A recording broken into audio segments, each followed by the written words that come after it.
Well, when the music stops in my headphones, that means I missed my cue. Hasn't happened since yesterday. Welcome to WYCD Wicked. That stands for What You Can Do, and if I can manage it. Hey, all right.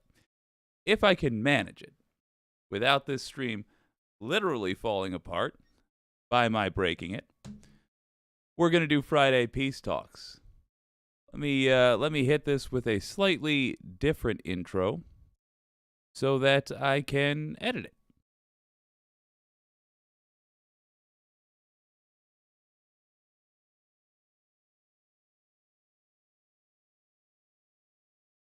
Welcome to WYCD Wicked. That stands for What You Can Do, and it is Friday Peace Talks. Welcome, everybody. Oh, we made it. Made it through another week. Oh boy, and what a week that was. The former president of the United States has been indicted. Good Lord. There we are.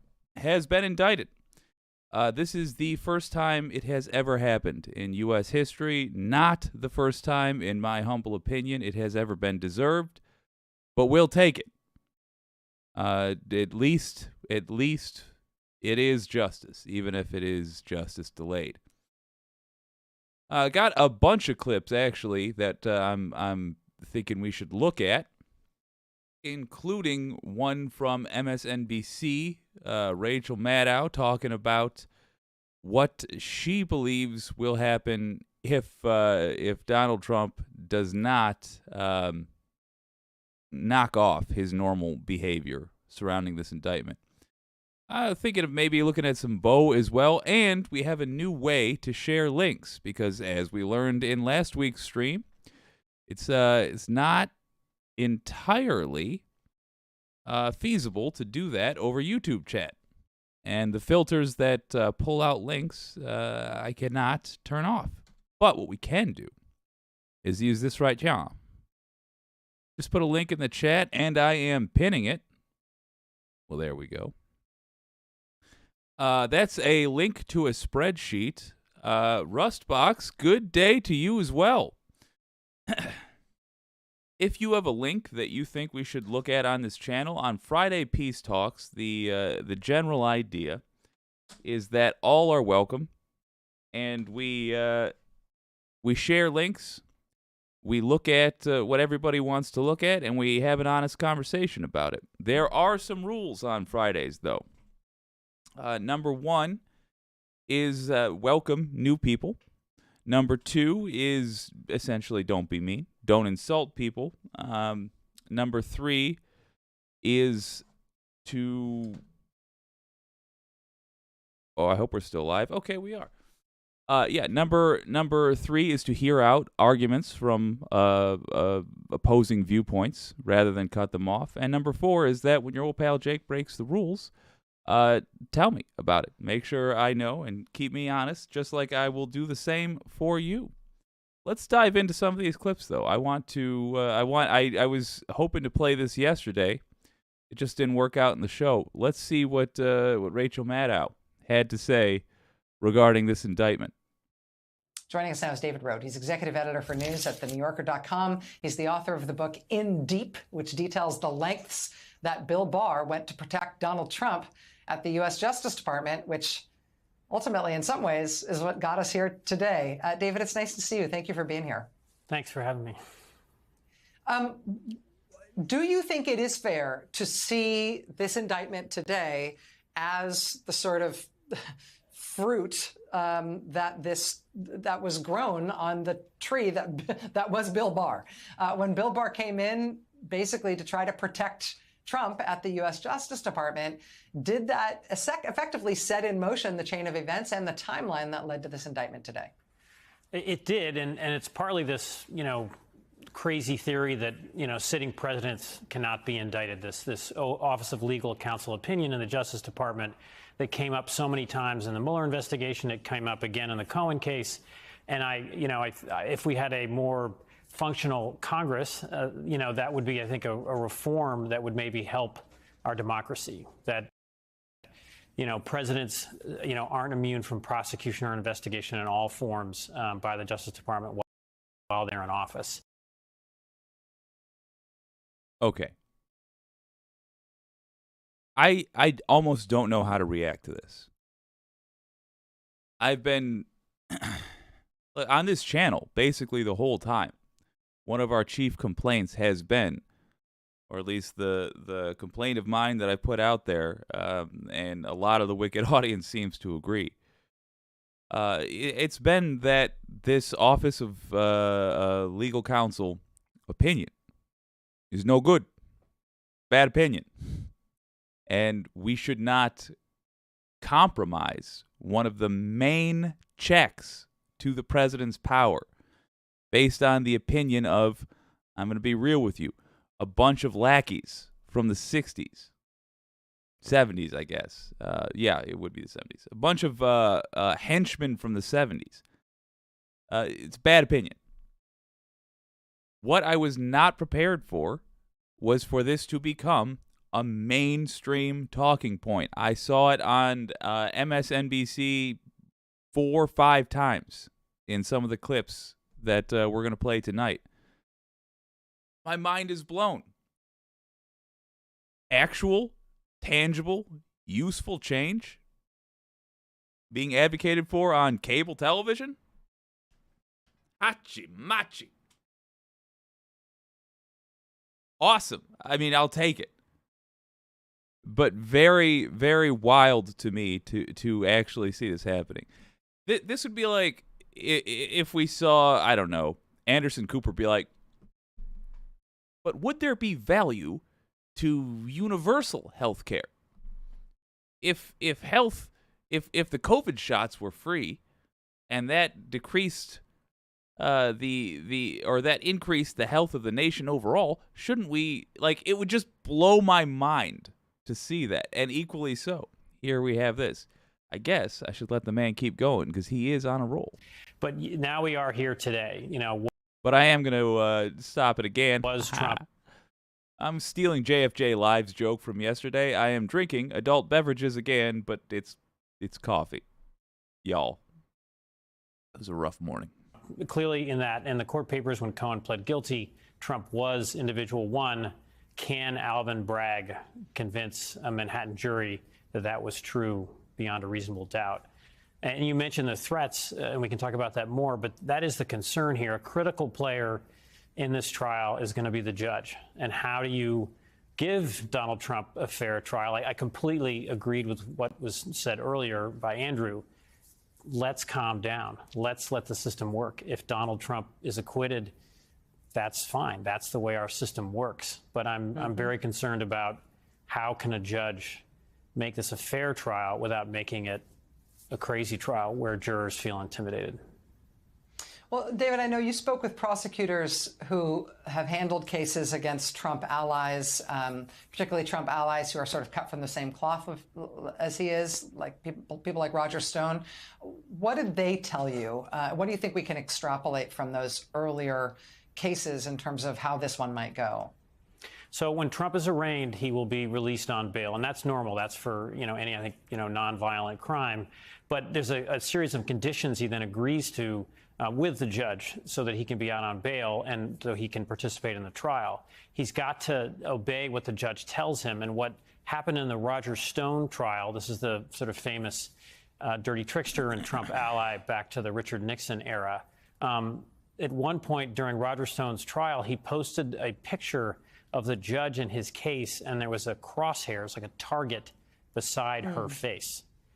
She then, and it's her right as a judge, and judges can do this with the defendant, she issued a partial gag order that barred Roger Stone from posting anything online regarding that trial.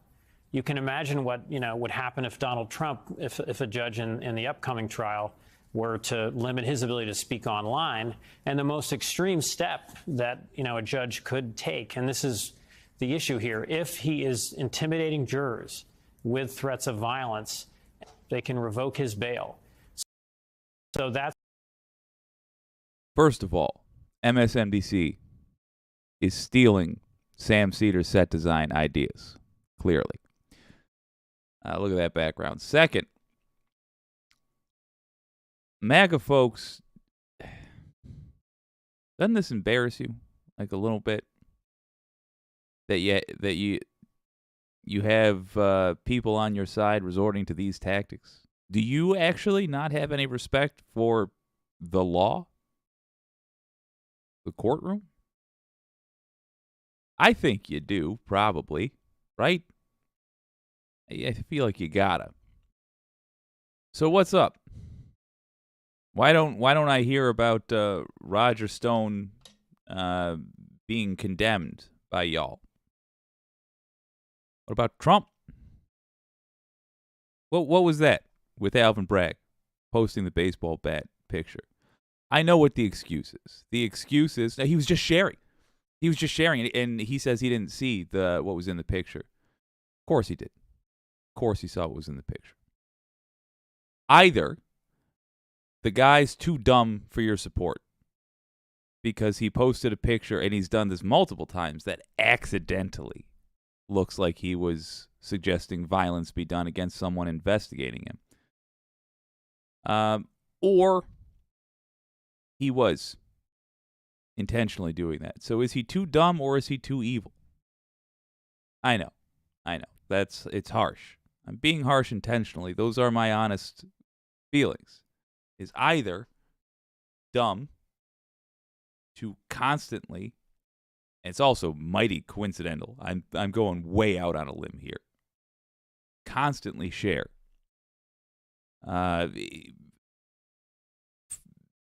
posts that hint at QAnon, posts that are branded with QAnon, posts that threaten officials investigating him, or it's evil. Either way, I feel it should disqualify him from having your support. And if you do still support him, tell me why.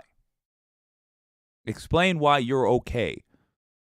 How it is you get past the fact that he's done that when it comes to supporting him. That's why the judge is such a critical player in this. Frankly, it's in Donald Trump's interest to stay calm and to act, calmly and sanely and say, I'm not afraid of this trial. I trust this system. I trust jurors. But he certainly doesn't have a history of that.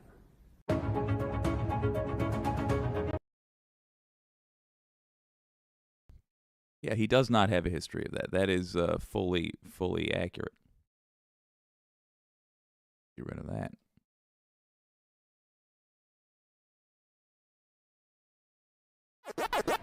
Oh, good God. Again with this. Killing me. I'll tell you, one day I will have a producer. I swear to you. Someone to run the thing. Or I'll produce, and we'll get a handsome Joe up here to read the news. Either way, we're going to use teamwork to make the dream work.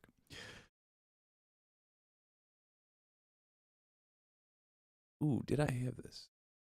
So it's Friday Peace Talks. We're keeping it casual.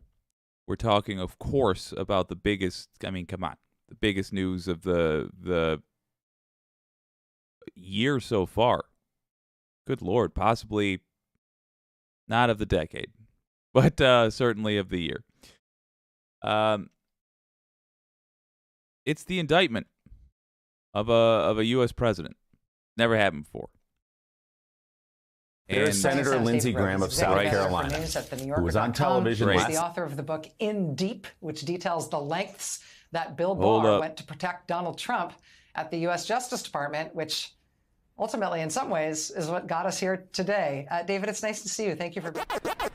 Oh, my gosh. I swear to you, I will hire a guy for this.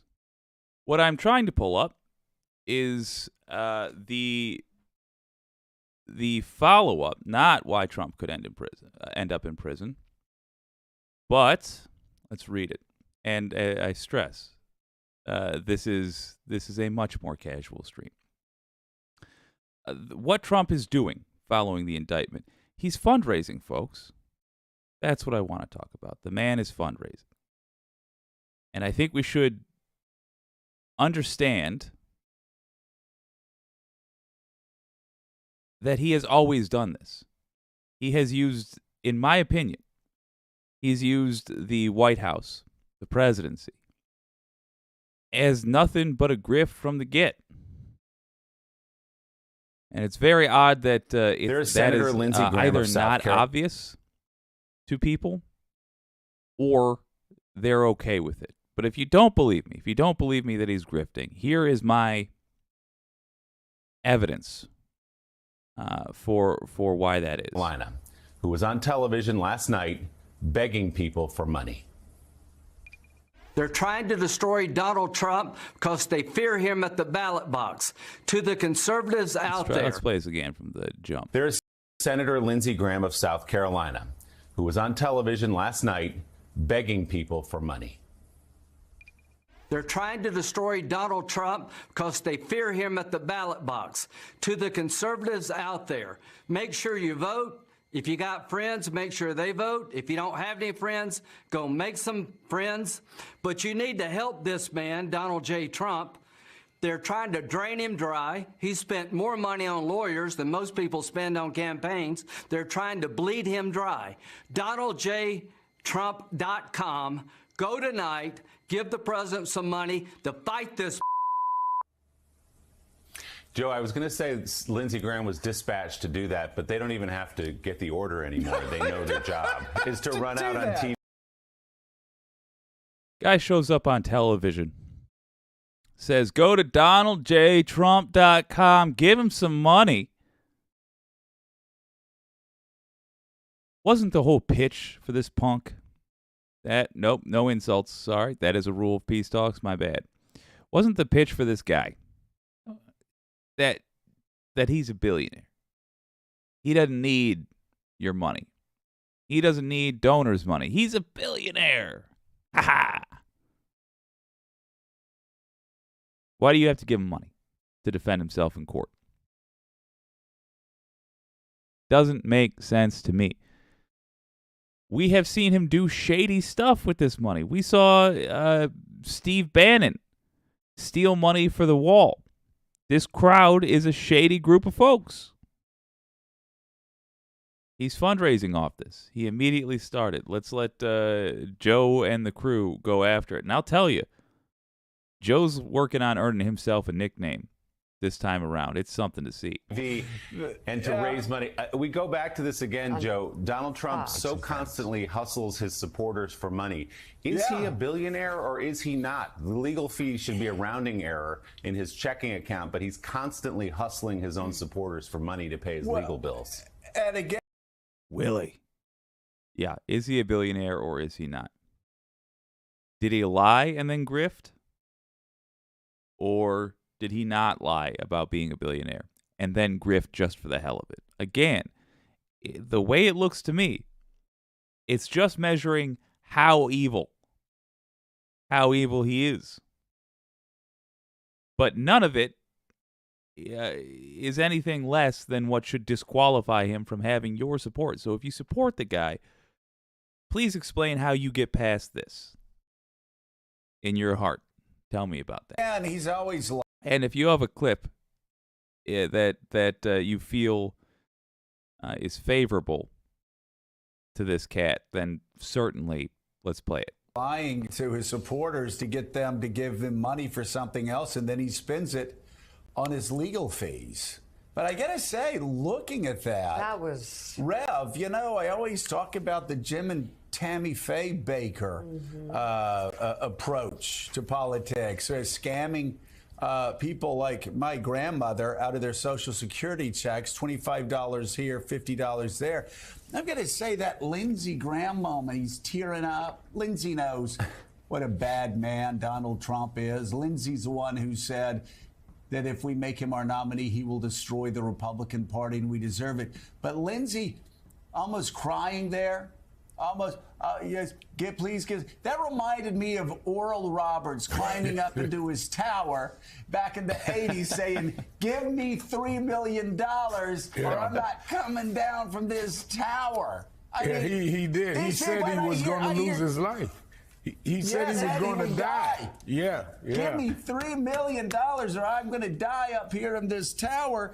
But the thing is, just like Kevin McCarthy knows what a bad man Donald Trump is. He says it privately to anybody who will listen. Then he goes out and he's willing to throw America's judicial system under the bus. And Lindsey Graham there crying like Oral Roberts on top of his tower going, give us more money. I mean, how much money did Donald Trump raise off of the big lie? How much money has he raised for legal fees? I'll be real with you. Who the hell is Oral Roberts? I don't know that at all. I have no idea what they're referring to. Do you guys know Oral Roberts climbing into his tower? I missed that one, apparently. In the 80s, I was much more interested in not soiling myself and enjoying milk. Those were my two priorities. So I don't recall who Oral Roberts was. Already. No. I'll tell you, I think for the rest of this, we are going to use just the good old browser viewing. It's way easier to keep an eye on the various things with that. Christ. Well, again, if you've got suggestions, drop them in the link provided.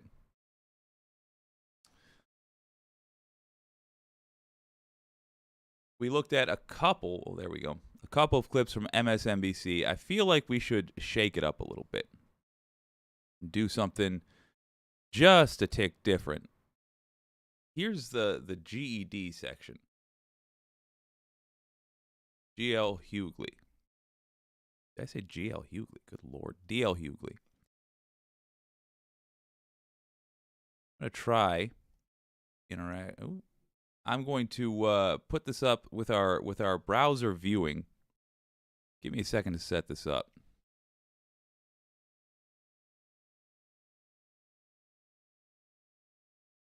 All right.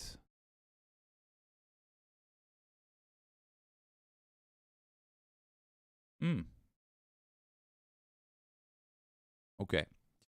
Let's check out the GED section. If you guys aren't familiar, that is D.L. Hughley's show, the comedian. He's got a drive time radio show. Oh boy. Hey, all right. He's got a drive time radio show that he also posts on YouTube. Here it is.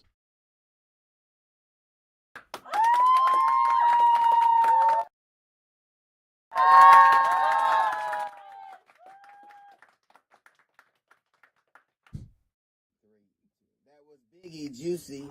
I have realized that almost every single freedom that we enjoy have been fought for over the protests of angry, red-faced white folks. Everything no argument that we enjoy now has been over the protest of angry, red-faced white people. People who were certain that their freedoms were being infringed on, or that it would change their lives, or why do we want to do this? Everything, and I mean everything, from actually being free, to reading, to where we could live, to where we could, how many of us could gather, to where we could worship, to where we could use the bathroom. Like literally, what is going on? What is so sacred about bathrooms that that's one of the first things they write laws about to protect? If it isn't black people now, yeah. What's going on in the bathroom that is so important that they feel the need to immediately convert to the bathroom? But literally every freedom we now enjoy, somebody was angry about it, from the most innocuous to the most grand. Everyone. If you wear your hair too long, you're militant. If you wear your hair too short, there's something wrong. If you wear your hair in braids, who wants to live to tell somebody how to wear their hair, or where they can live, and if they can vote, or if they can live next to somebody, or where they can work, or where they can go to school, or how much they can learn, or who they can learn about? Every single freedom we enjoy has been over the protest of angry, red-faced white dudes. Every time. What we can do literally with our bodies. If we're too loud, we're uppity. If we're too quiet, we're planning something. Everything. Who wants to control all of those things? Where we can travel, when we can't, where we can, all of those things. Who can vote for? What times we can vote? Where the places that we can vote are? What can happen while we're waiting to vote? These people do these things while extolling the virtues of freedom. So here's what bums me out. He's correct. The angry, red-faced white dude, as he describes it. What concerns me is that I'm not sure that is the con man, but rather the conned. I mean, that's my thought, is that it is the person who got conned is the angry, red-faced white dude. And the color, to reference Murdoch here, that concerns me is green. People that have too much of it. Riling up those angry, red-faced white dudes in order to make us fight each other. It's white dude versus, white dudes that give a damn about other people, in my opinion, and everybody else.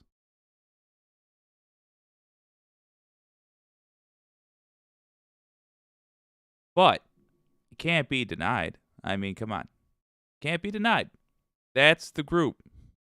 Those are the people that fall for the grift. I think those are the people that were targeted for the grift because it was the biggest political faction early on. Back when only white dudes could vote, of course, that's what everybody was going for because that's where power was. And as other people's power expanded and things evened out a little bit, became the focus of one political party to just keep doubling down on the lies that appealed to angry, red-faced white dudes.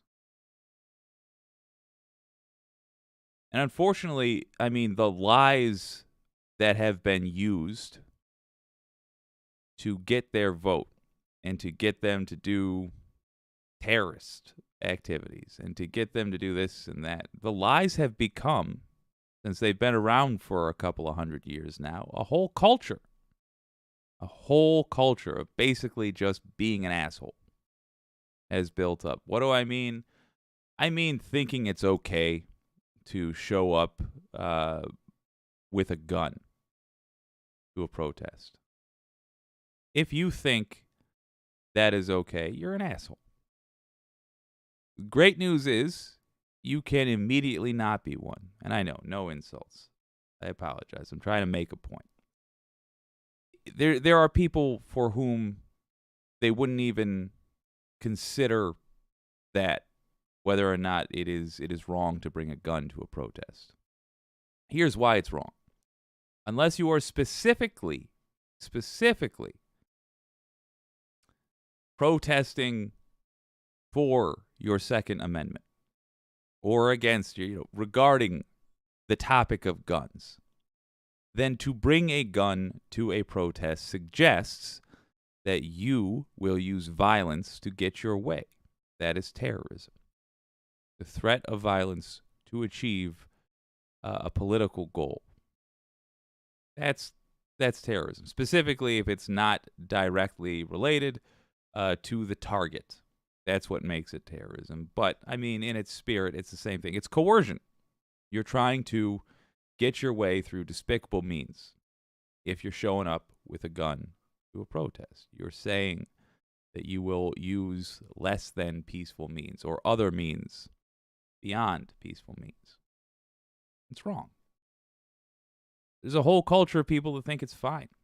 There's a whole culture of people in the USA who believe that it's okay to decide between which groups of people survive There's a whole culture of people that think that the way things ought to be is that some classes, some demographics get hit first with the worst of anything in America, with the worst of American life. If it's poverty, if it's crime, if it's drug addiction, life expectancy, they think it's natural in their shitty culture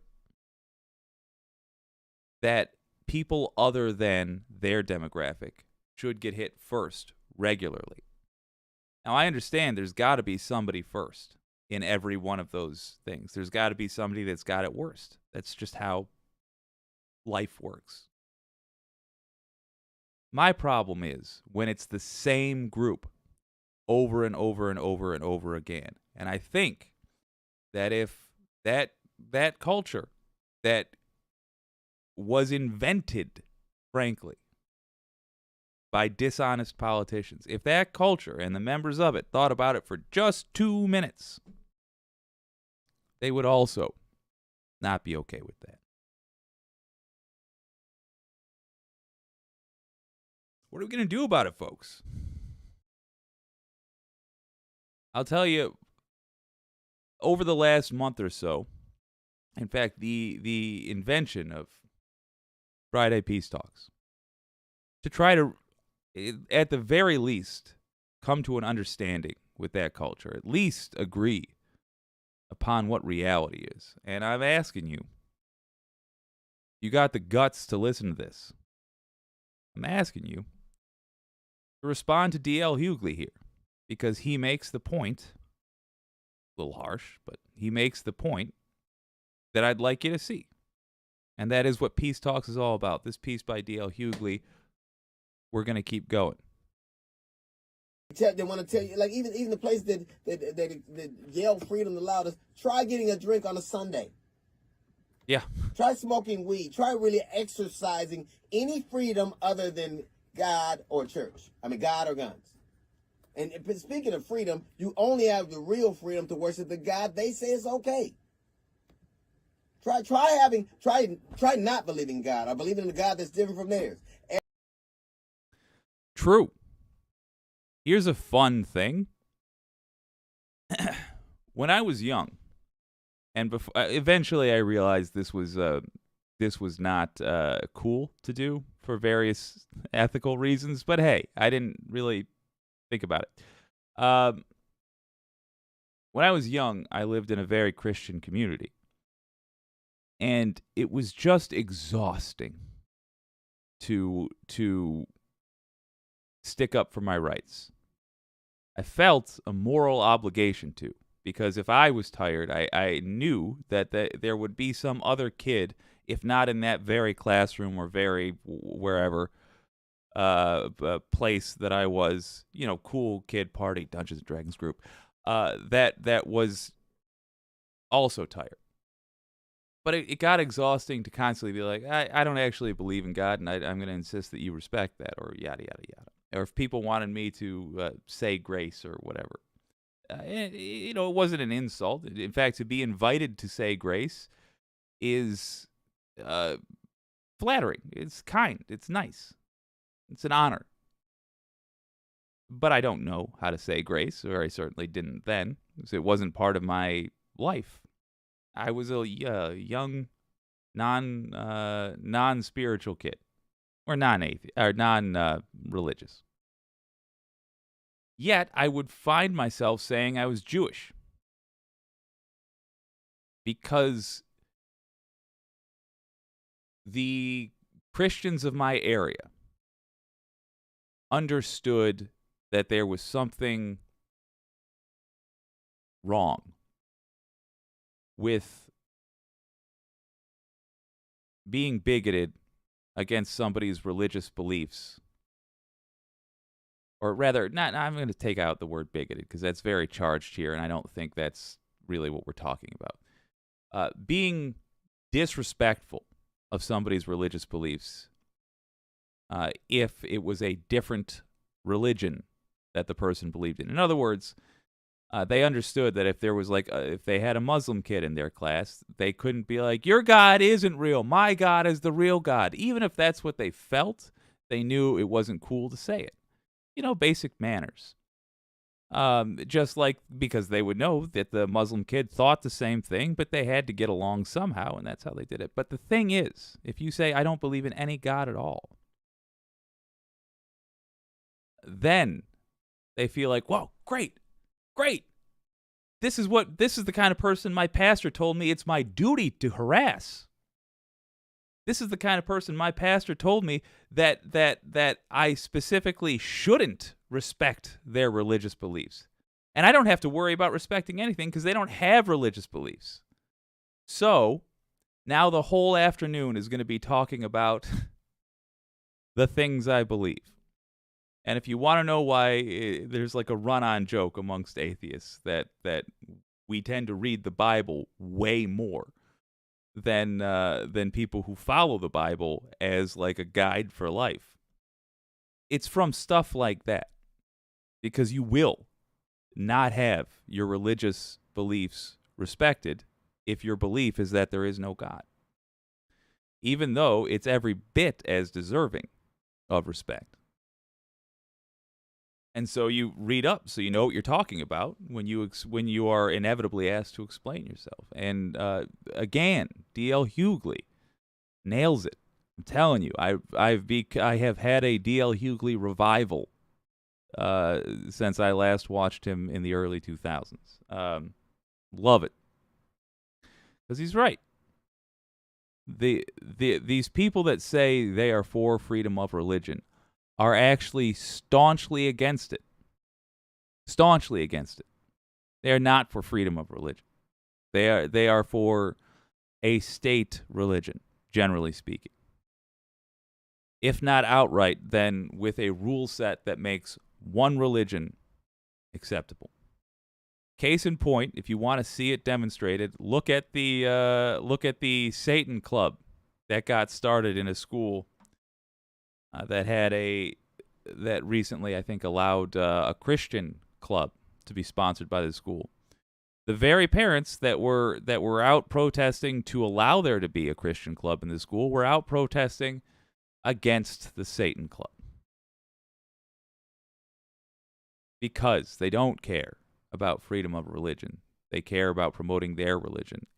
And I find, and if you disagree, tell me why. Say your piece. But they don't care, in my opinion, about the things that they say they do. They're lying, in other words. And if you have to lie to make your case, my argument to you is that not a good case, and you know it. And if you know it's not a good case, why are you behind it? Why do you support it? Not the religion. The political views the followers of this religion are asking you to take. There's plenty of things other atheists say that I don't feel obligated to be on board with.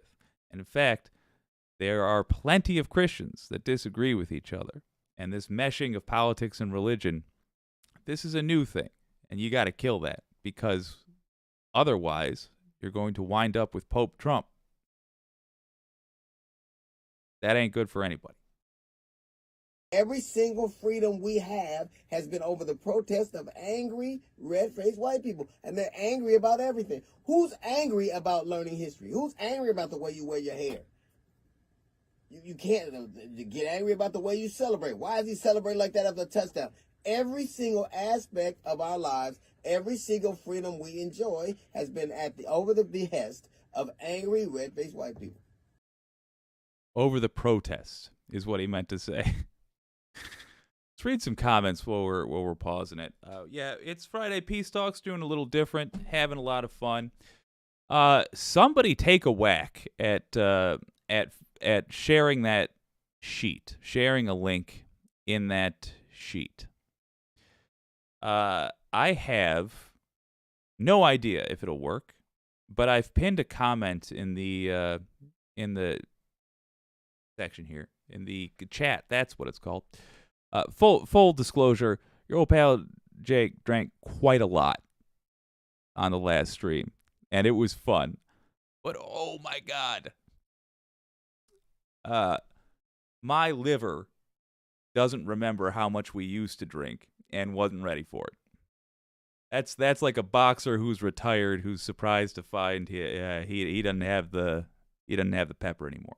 Anyway, take a whack at using that link. It's to a Google Sheets, a public Google Sheets, so that you can edit it. Let's make sure that's true.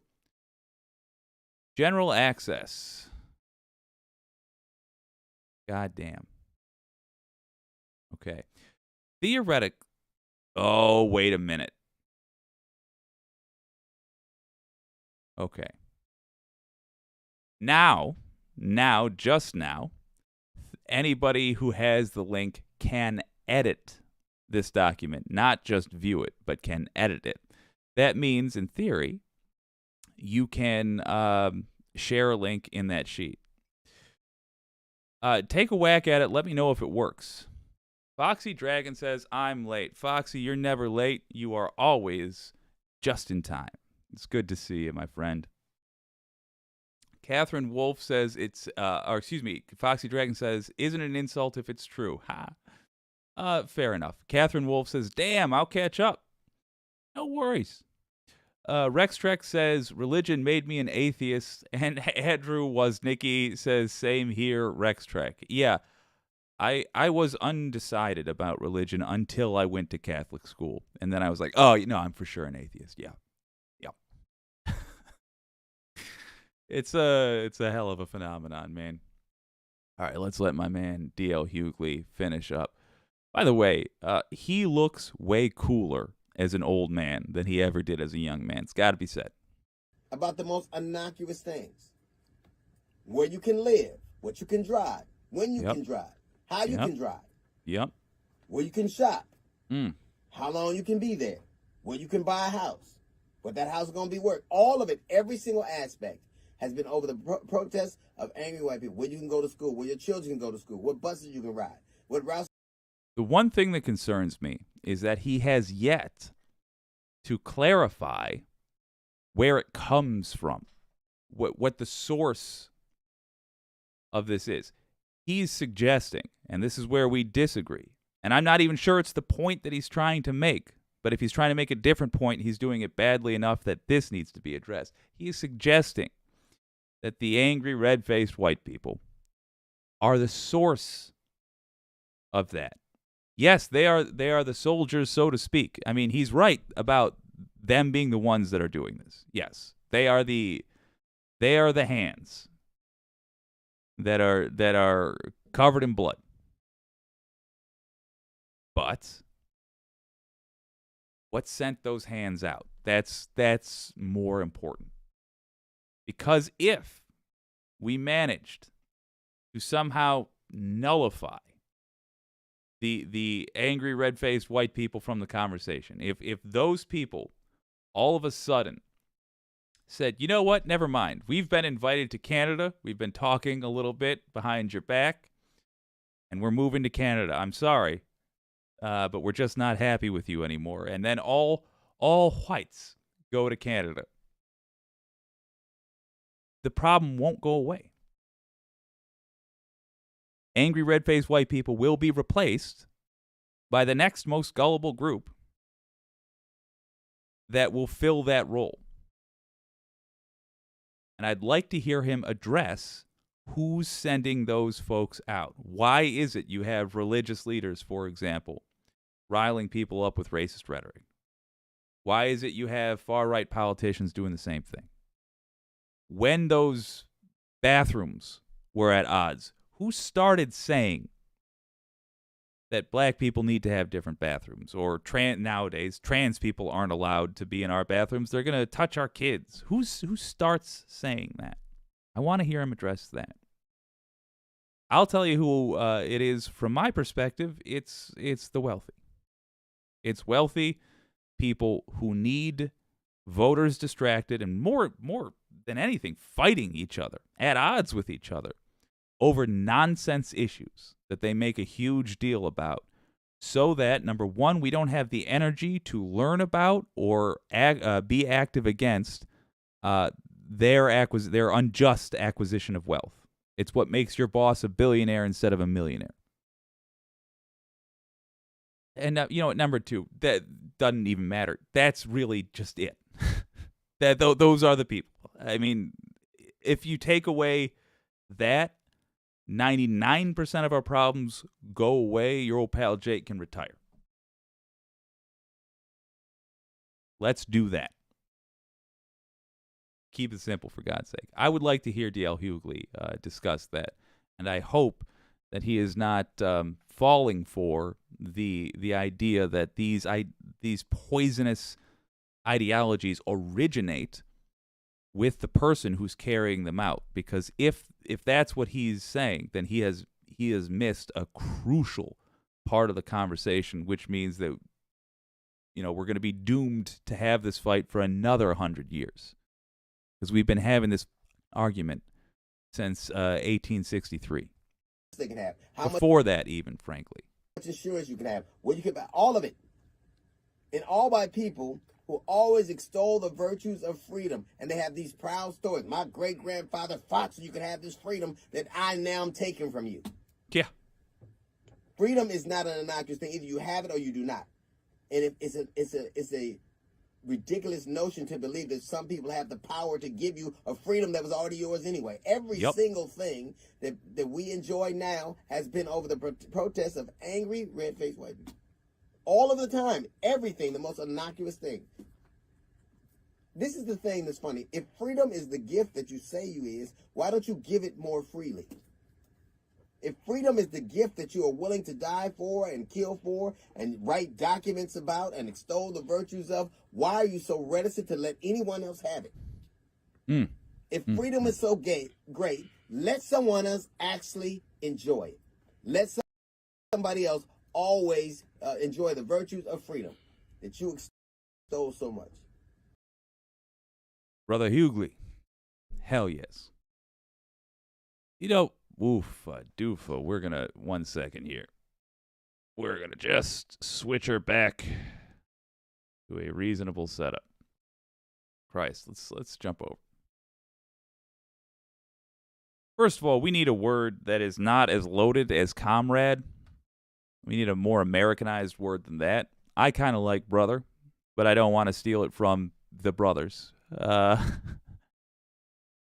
Let's think about that. You guys have a word that works for that? I kind of like brother, but then also, I don't know. Brother, sister, it's kind of fun. I don't know. I'm so on that D.L. Hughley clip. Normally, I feel like he knocks it out of the park, and I feel like, it wasn't a walk-off home run, but it was a home run. He almost had it, but then he failed to address the source, which is unfortunate. But there's still value in what he was saying. I mean, the value I see in D.L. Hughley right there, busting it out like that,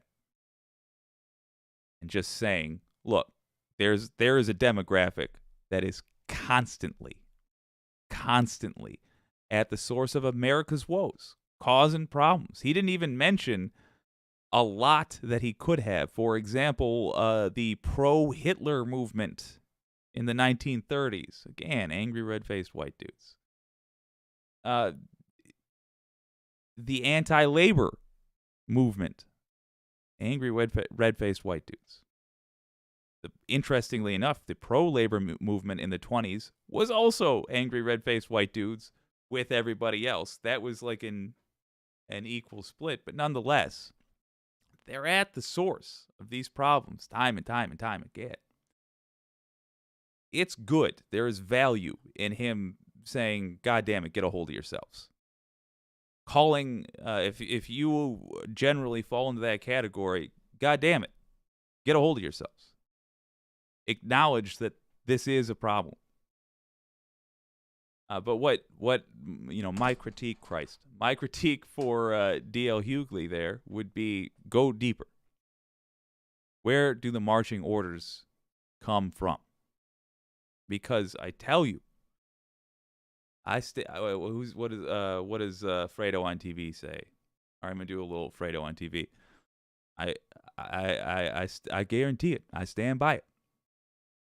If the angry red-faced white dude retires from politics, they will be replaced immediately by the angry red-faced Asian dude or whatever the hell can be tricked into filling that role. And if you think you're immune from it, this is a new soapbox I'm pulling out because it's going to be important. Because get ready for multiracial fascism. It's coming. I promise you. There's going to be a rainbow alliance of the worst human beings. If you think you're immune from it because you're not white, first of all, congratulations. You just did a racism. It happens to me all the time. It happens to everybody a lot, and it tends to get noticed more when white people do it. Rightly so, because, we really leaned into it. Ooh, boy. But if you think you're immune from it because of your race, congratulations, you did a racism, and you're not. Look at, what was it? Who was it? Spice? No, not Sugar and Spice. Who were those two ladies? The black ladies that were like massive supporters of Donald Trump. Damn it, I don't remember who they were. They were a great act too. But yeah, no, you're not. You're not. It's there are black Trump supporters. There are always Candace Owens, for example. There are always people on your supposed team, people that look like you, that will energetically work against what you view as your interests. Not immune to it. Nobody is. There's just an existing infrastructure for racist, angry red-faced white dudes to be made into racists if necessary. They'll do the same thing with any group of people. So we got to nip that in the bud. And it is, frankly, just rich. I'll tell you what. I'm going to unmask this Scooby-Doo villain, and it's going to bum you out because it's going to be the same unmasking every time. It's rich people trying to get poor people to fight each other. That's it. They happen to find, for whatever reason, and we all need to search our souls for why this works. But they happen to find that racial issues work really well for riling us up. So do anything having to do with sex. We get uncomfortable. We don't know how to deal with it. If somebody has a difference in that way, really easy to convince people that they're also dangerous. But look, understand, it's rich people trying to get everybody else, trying to get normal people to fight each other. That's all it ever is. Every mother time. That is what it is. It's like 6 degrees of separation. You don't always need the full 6, but you never need more than 6. That's what it is. What is it this time under that KKK hood? Angry red-faced white dude. But if you rip off that, look in the brain matter there, the ideas came from rich people trying to get everybody else to fight each other. That's it. And it sucks. If you are MAGA, if you have a different opinion, if you are traditional Republican, and I presume you every Sunday pray to a giant pile of money, that was a gag. But if you disagree, tell me, and I'll be fascinated to see. Oh, Patrick, my man. Okay, we're gonna do one here. Please tell me this. Yes! Okay, so I saw. I guarantee you that was Patrick Thibodeau. Let me jump into the chat again. Yes, it was. All right. So delighted to report that the link sharing system we have set up works. Patrick Thibodeau, you, sir, are the pioneer of it. I'm going to figure out a title to give you. We're going to read some comments, but I do want to tease the section we're about to do. I saw earlier today that Mehdi Hassan was on the Majority Report, and unfortunately, I was well hungover, so I didn't see it, but I've been champing at the bit to look at it, and I'm so glad that you found the clip and put it in here. Patrick Thibodeau, hell yeah. Let's read some comments from that last section. The buckle of the Bible belt. Ooh, that's a good way to put it, Patrick. Mars Falcon says Oklahoma is okay. I read it on an official state document on the bumper of a pickup trucks. I know it's true. Catherine Wolf says, okay, never mind. That was in reference to something else. Yes, thank you guys. Foxy and Mars Falcon worked together and remembered their name. It's Diamond and Silk. That's who I was thinking. Yeah, there will absolutely, as long as that source is there, which is rich people with an undue amount of power looking to keep it or expand it, that we will always magically have opposition to decency. Forever. We have to curb the power of the rich. Doesn't mean we can't have rich people. In fact, I think there should always be space in society for having somebody rewarded for being especially productive. And we call that essentially being rich. But we need to make sure you are not rewarded for just being a sneaky bastard. Patrick Thibodeau says, my family was very religious, but Northern Irish Protestants, so a little different. I grew up in the church, but I am kind of glad I did. I am well equipped to argue with fake Christians. Hell yeah. It's the fake Christians that piss me off, frankly, the most. Because even the people that tried to genuinely, convert me, literally would take a Saturday to talk to me if I said I was willing to talk. With their heart in the right place, I found that we could have conversations. Not always terribly productive, but the intent was there, and that was enough. So I agree. It is the person that's got a Bible that's never once been creased that I worry about. George Bernard Shaw said, Christianity might be a good thing, says Patrick Thibodeau. Christianity might be a good thing if anyone ever tried it. Yeah, I like that. Mars Falcon, Mehdi is going to have Matt Taibbi on. Oh boy. He will dismantle the grifting chud. Yes. I hope, you know what? Here's what excites me so much about that. I hope Mehdi has Sam Cedar on with one of these motherfuckers. If I would have thought about it at the time, I should have live commented. But Mehdi Hassan has the ability to put Sam Cedar in a room with somebody and have him knock mother teeth out. Ooh, there's so many possibilities. I hope they become fast friends. Mehdi is the only show I watch on any major network, any major news network, Sundays at 7 Central. Hell yeah. Patrick, I'm so glad that we're doing this. Did I download it already? I think I downloaded it. All right. Gonna load this up. Stand by, folks. Going into loading mode.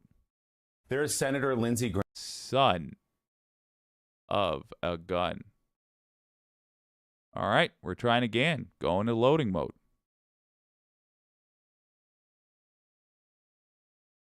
Well, it ain't perfect, but it's a start. All right.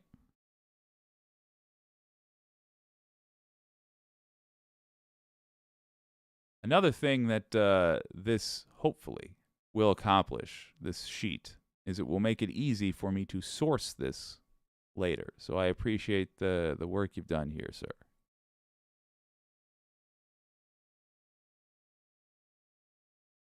Would you put up Matt Taibbi, my old friend, Matt Taibbi's tweet? His theory is, we'll read it off. If presidents think they'll be chased into jail under thin pretexts as ex-presidents, they'll try even harder never to leave office. This is how autocracies are born. Okay, I do want to hear Mehdi and Sam just break it down. I'm probably going to leave them alone for the majority of this, but this is an argument that I hear a lot, and I want to point out one thing. And either these fellows will agree with me, or in which case we can just say, oh, look at that, isn't that fun? Or they'll miss it, and I will be glad that I put this in at the beginning. That is possibly the worst reading of what went wrong with Rome I've ever heard. And I hear it all the time. I hear it from some historians that aren't necessarily experts in Rome, but nonetheless talk about it. Here's the logical flaw there.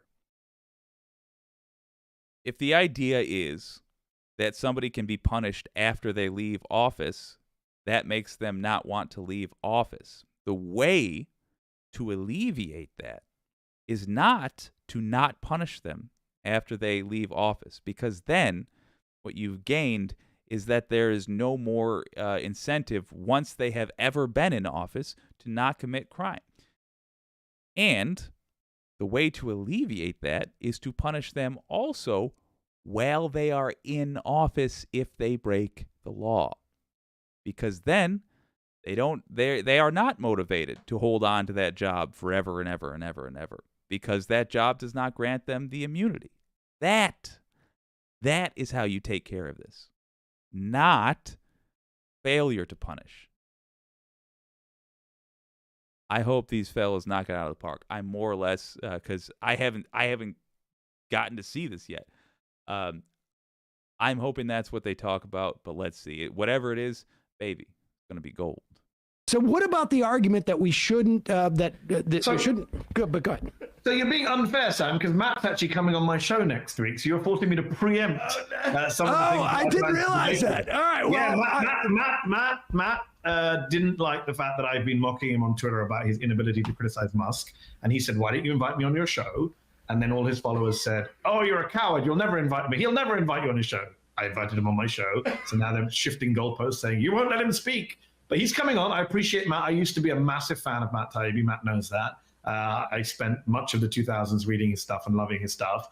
He and I have now very different views of the world. But we're going to debate that on the show next week on my Peacock show on Thursday. But just on that tweet, I would say three things. In my book, I say you should always have three arguments. Rule of three.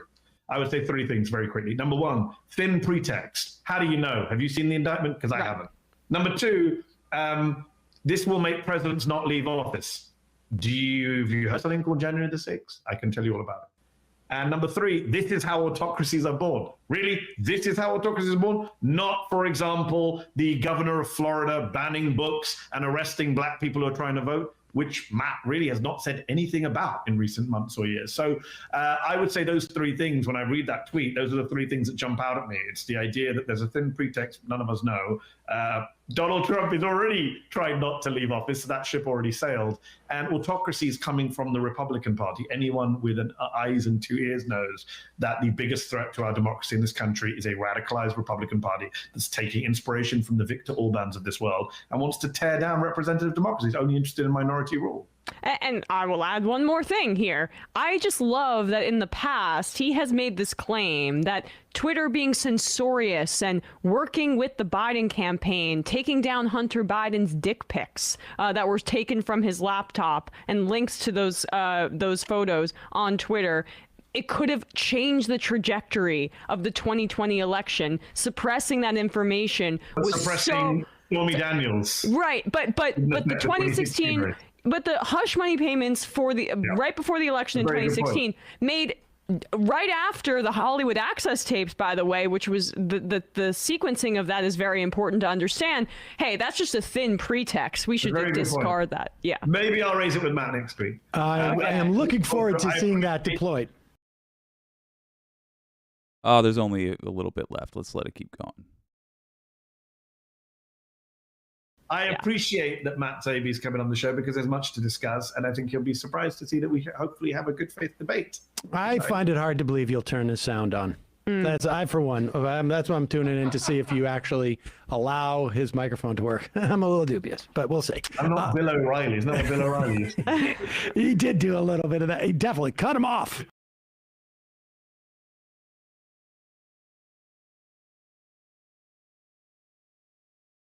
So yeah, he didn't discuss what I really, it's an itch I want scratched, which is that argument, which for some reason I keep hearing is so flawed fundamentally. And he was right on everything else. Everything he said was right. I just would like him, I hope certainly when he has Taibbi on, he mentions that. Like if that truly was something you were concerned about, a president being prosecuted after they leave office, causing them to try to hold on to power forever, the real solution there is to prosecute them while they are in office. We need to get rid of that OLC opinion. By the way, because it is not a law, that is an advantage for us who are interested in trying to get rid of it. Means that opinion can be changed tomorrow if there is enough public outcry. This is Friday Peace Talks. We are less focused on the what you can do of it, and more focused on the long term coming to an understanding. But talking to the OLC is the answer. Contacting the OLC and saying, change this opinion. Talking to your representatives and saying, tell them to change this opinion. I'm not comfortable with this. This was not decided in a democratic way. If we truly, truly want this to be how we conduct ourselves, then we better have somebody put their reputation on the line, risk their political career to make it a law. But I do not think that should be a law. And I certainly don't think it should be an opinion, a stupid opinion in my personal take, that we follow any longer. It's an opinion which ought to change. Certainly, I don't think it's an opinion held by the American people. Patrick Thibodeau, great suggestion. Fantastic. Let's see if we got any others on here. Oh, hell yeah. Foxy Dragon. We got little Bo. Oh, no, we got Trey Crowder. Yeah, that's Liberal Redneck. Excellent. All right, I'm downloading this puppy. Christ. Oh, you guys can't hear that good. Downloading. It is going to be incredibly loud when you first hear it. So, Foxy Dragon has shared a clip from Trey Crowder, a.k.a. Liberal Redneck, a.k.a. the second person we ever did a Pixel Progressives on. Oh, I just finished one, speaking of, or the main, I didn't do the lip flaps yet, but the main edit for a new Pixel Progressives. And he is talking about Republicans' response to the Trump indictment. Good. We're not a big enough channel yet. By the way, if you enjoy this stream, if you think it's got value, give it a like, give it a subscribe if you haven't already, and share it with your friends so that we can attract a bigger crowd. We don't yet attract a big enough crowd that I have an answer to this question, which is exactly what Trey Crowder is talking about. What conservatives think of the Trump indictment. That makes it seem like I have it already ready to go. I don't. We're setting it up right now. All right.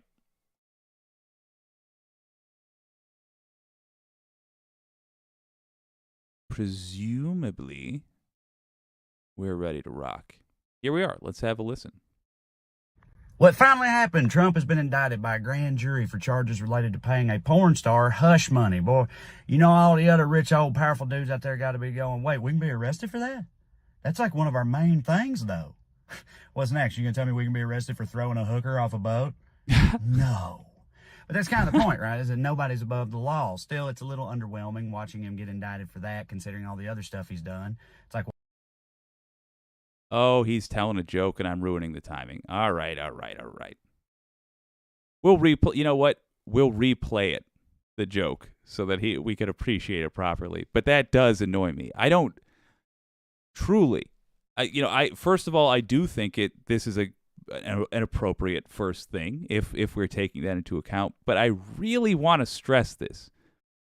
The order doesn't matter. There should be no consideration of the order. It's weird that it's something people talk about at all. I think it was just news anchors trying to fill time, trying to find a way to wax philosophical about this, but it's irrelevant. Did he break? Did the person do a thing? Was that thing illegal? That's it. The first part, did a person do a thing? That's the investigation, and that's the presentation in court. That's what the whole court case is about. Did the person do the thing? And the end of the court case is the judge deciding, was that thing illegal? So I guess that's not what the whole court case is about. They also debate back and forth, was that thing illegal? But the investigation into the court case, the investigation, and then leading all the way into the court case, did they do a thing? Was it illegal?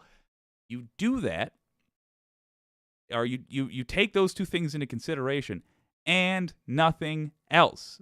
And you have the court case as soon as you possibly can, giving plenty of time for the defense to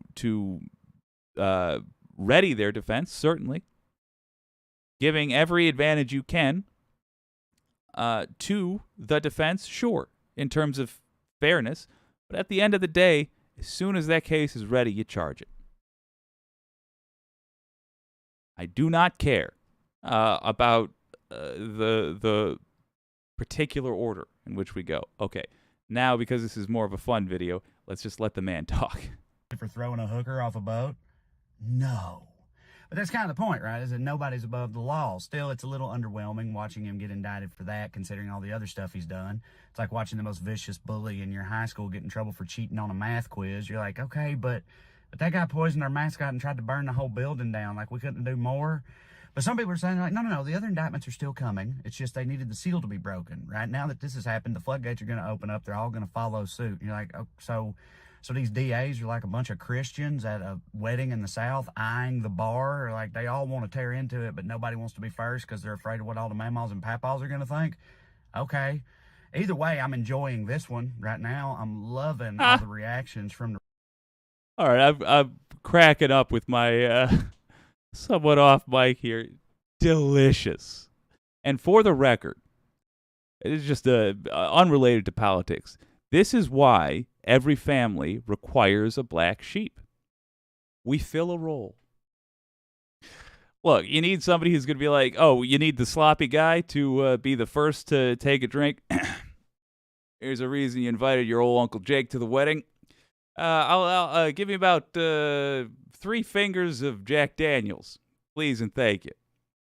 Because you can't actually say shot at a wedding because of the rules caterers tend to have. Anyway, I'm just saying, appreciate your family's black sheep. Right. My favorite part about the reaction so far is that they keep insisting that this is actually a good thing for Trump, but they do so while in the middle of a full-on apoplectic meltdown. They're just on Fox News like, I hope liberals realize that we think this is great. We're so happy right now. This is awesome, dude. It's like, really? Because you seem kind of pissed off, buddy. That's weird. But have no self-awareness about how they sound, like always. Like, oh, you thought we loved him before. He's going to be our God after this. It's like, what are you, a bunch of teenage girls trying to piss your dad off by dating a bad boy? Right? Like, yeah, you thought you hated him before. Check out his mug shot. It's like, this ain't a CW episode. It's the White House, you children. Right? And they're always trying to turn the tables on us because they think that we're secretly all like them. You know.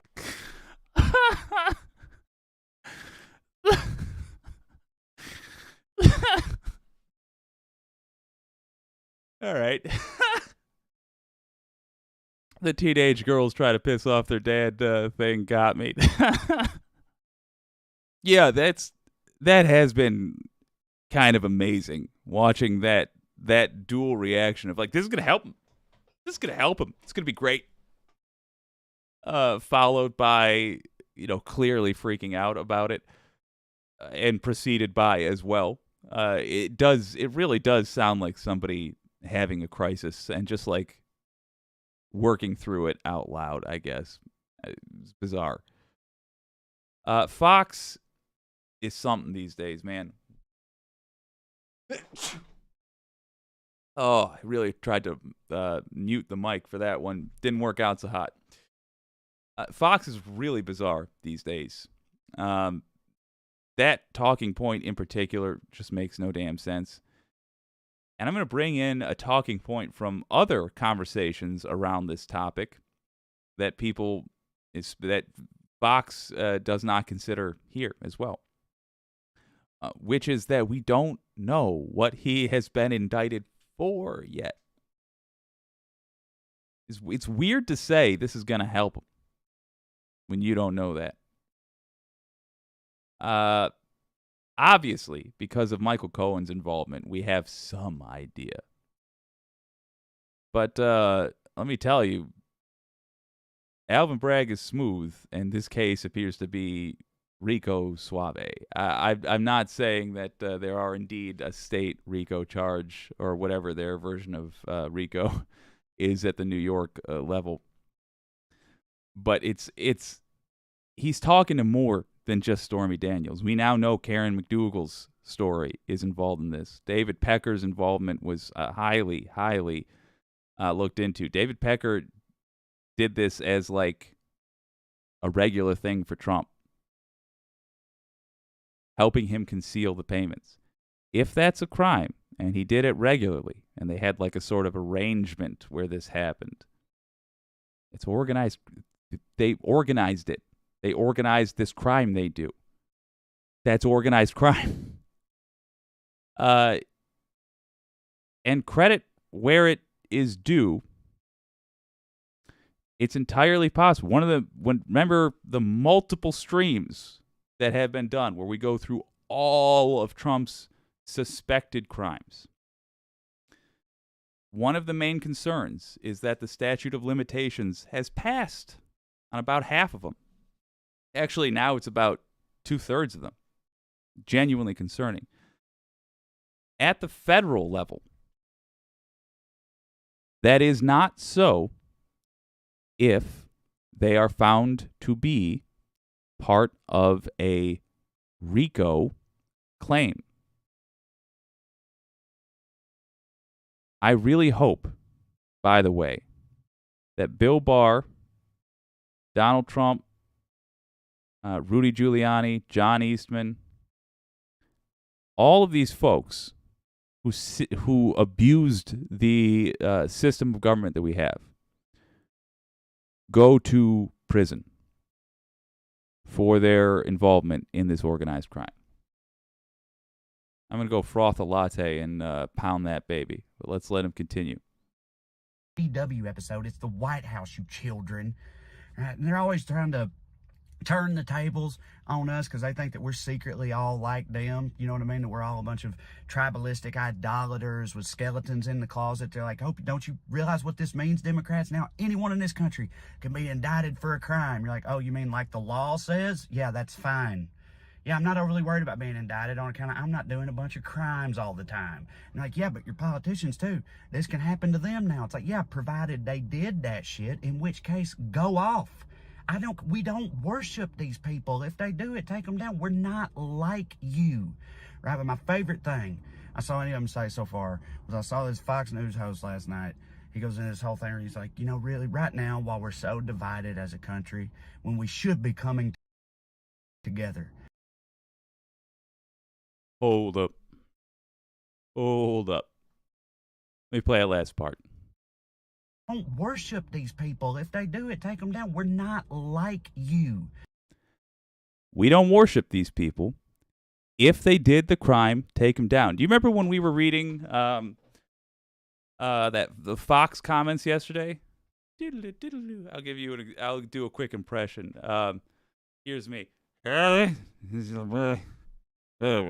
what that translates to in sober talk is that they were all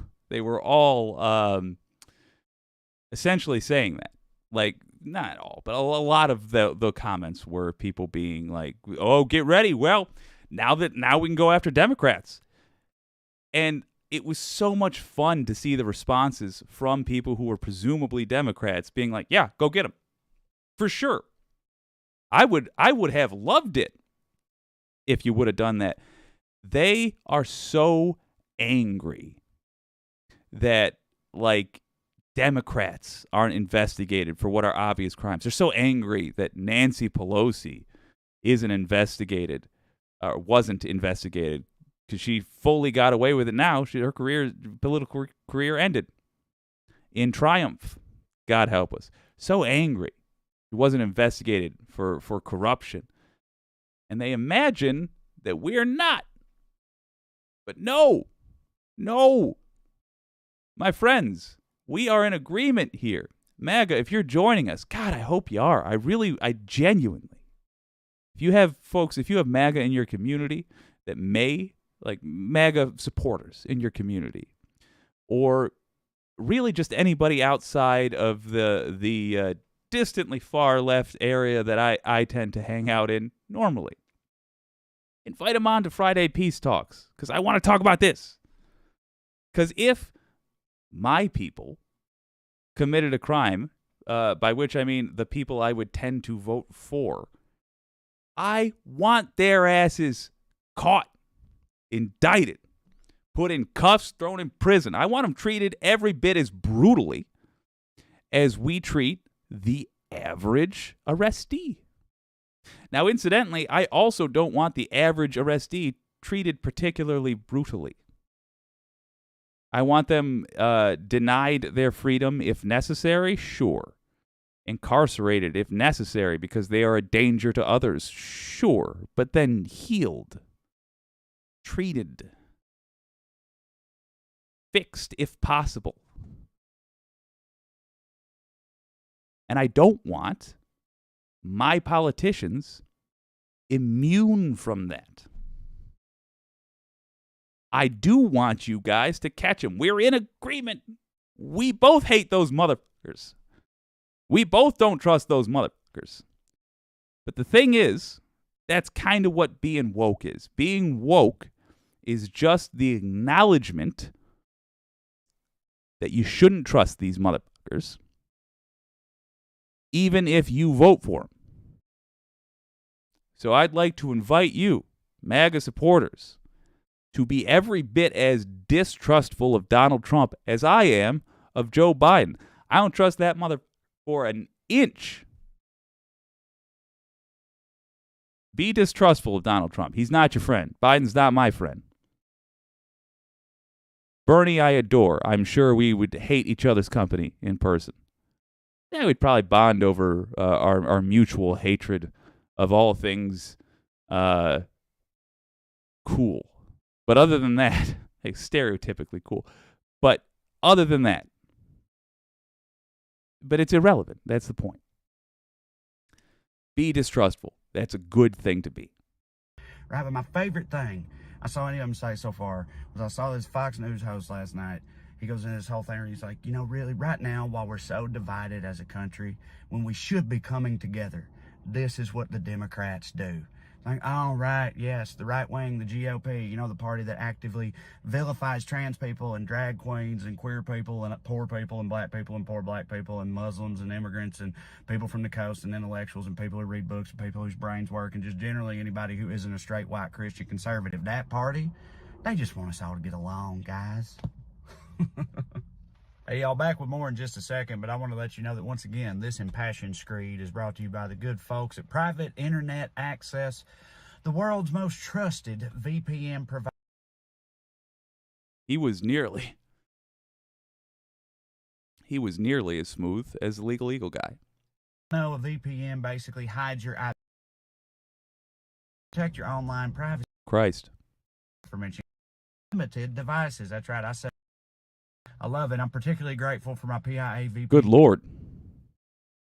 Button.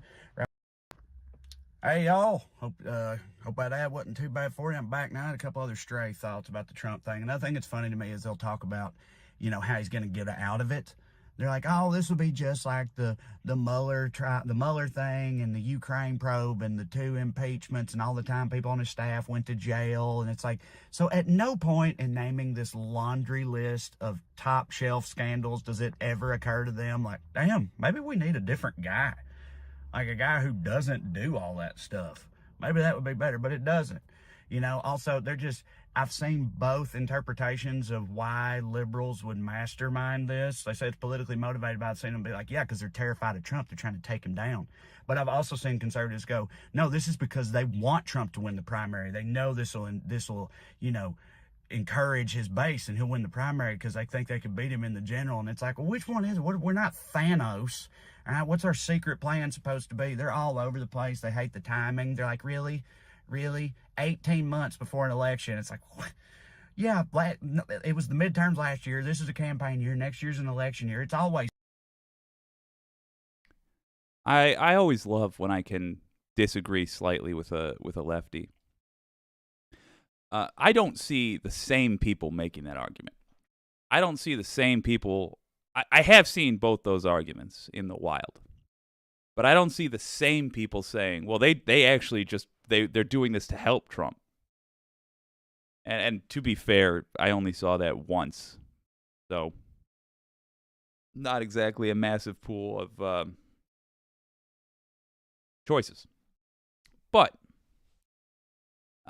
just like the Democrats are a big tent party, the Republicans are a party that have different, certainly less big tent, but different factions within them and different beliefs. I don't believe that there's plenty of contradictory beliefs held by all Republicans currently. So all Republican voters, I mean, currently, from what I see. But that is not one of them. Let me make sure I'm being fair to Trey Crowder here. Play that. We're not Thanos. All right, what's our secret plan? Going back motivated by seeing them be like, yeah, that stuff. Maybe that would be better, but it doesn't. Also, I've seen both interpretations of why liberals would mastermind this. They say it's politically motivated by seeing them be like, yeah, because they're terrified of Trump. They're trying to take him down. But I've also seen conservatives go, no, this is because they want Trump to win the primary. They know this will. Yeah, okay. So he doesn't even. I did him dirty there. He doesn't even say it's the same people. My mistake. But he did imply that it's contradictory. And look, we wouldn't hold the left to that standard. We wouldn't hold Democrats to that standard, and I don't think it's fair to hold Republicans to that standard. To believe those two contradictory suspicions of the motivations. More importantly, I think, was before that. Let's give that a little listen. When he's talking about all the people, just give 5 seconds of it. The 2 impeachments and all the time people on his staff went to jail. And it's like, so at no point in naming this laundry list of top shelf scandals does it ever occur to them like, damn, maybe we need a different guy. Exactly. Republican voters, this we got to address. One thing I think he misses here is what we talk about on this channel all the time. They believe all of that is just Democrats trying to harass Trump because that's what they've been told it is. And there has been no proof to the contrary in regards to Trump. We have, unfortunately, those of us who follow these things have not done a sufficient job of showing the reality of the convictions of these people. Cohen, and who's that insane cartoon villain that has the tattoo of Nixon on his back? Roger Stone. We have not done a sufficient job of showing that, yes, in a court of law, these things were proven with these folks. But at the end of the day, what's different about this is that it's Trump's turn, and it can't be ignored anymore. And the reason they believe it has just been Democrats trying to harass Trump is because in a court of law, things haven't happened for Trump. Just like we point to the 60 cases, right? God damn it, I hate that rhetorical term. Just like the folks on the left, whenever we hear about election misinformation, we go, yeah. What do the courts have to say about it? Oh, you couldn't prove anything because you have no proof because it's a bunch of lies? Okay, well, there it is. That's what the right does for Donald Trump. That's what they feel, and rightly so. If you don't follow this every moment of every day because your life ain't about this, because you've been told there's nothing to worry about, you've been told Trump's got your best interests in heart, and you only watch Fox News because you only watch one news show a week, and you watch about 15 minutes of it. You don't think Donald Trump did anything wrong.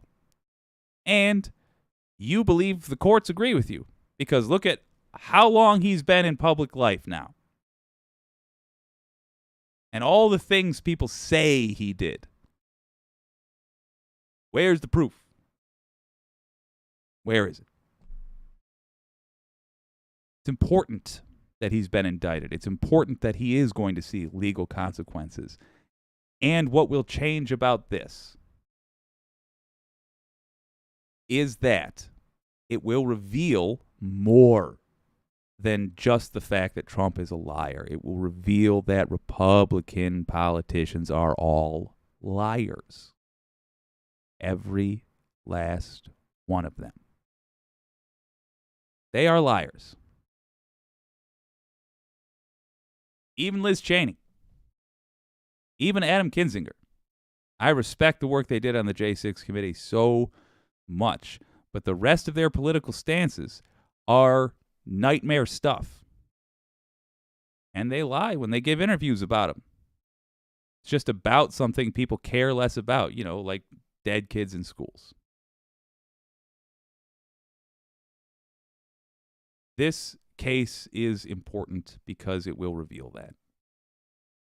Get ready for a major cultural shift. And, as I have been hearing now, also talked about on the major cable networks, get ready for a party switch. Number one, we need an all-blue 2024. We got to make that happen, in my opinion. But I also believe it's going to happen. Because the respect for the GOP has evaporated, and rightly so. I'm sorry, folks. And if you're a supporter, I'm sorry. I agree with that respect evaporating. But they're not going to disappear. And in fact, I was talking with my darling sister about this. We were walking around trying to walk off morning sickness. She's got baby number 2 on the way. And side note, my heart broke. Suddenly, my nephew is terrified of me.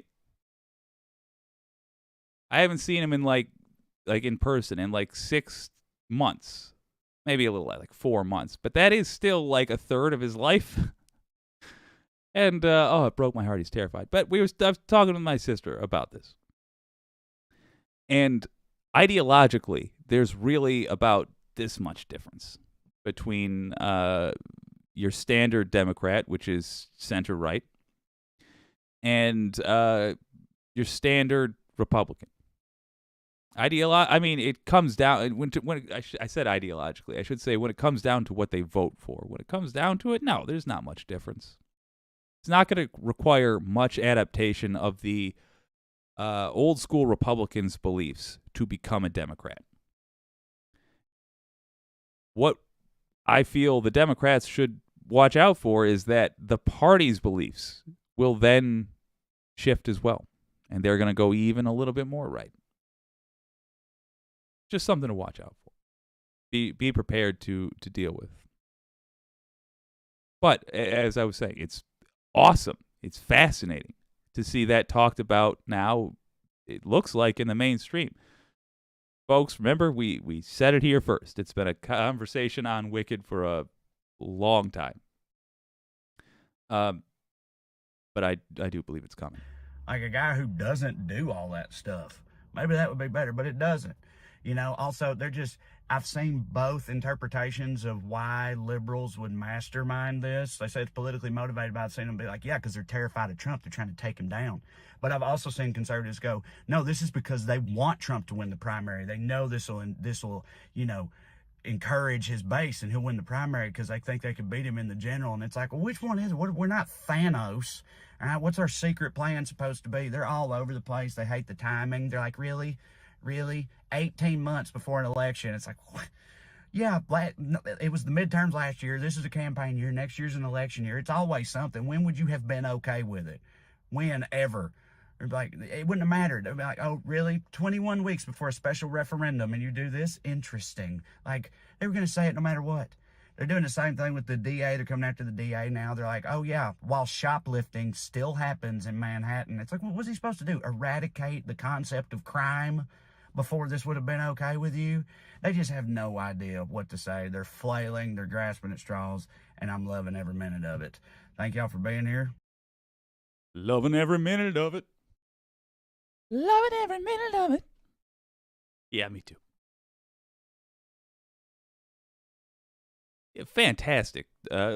Guys, y'all are putting some delightful suggestions in. Thank you very much for that suggestion of Trey Crowder, Foxy Dragon. Very much appreciated. I meant to ask you, Foxy, is your name related to TYT?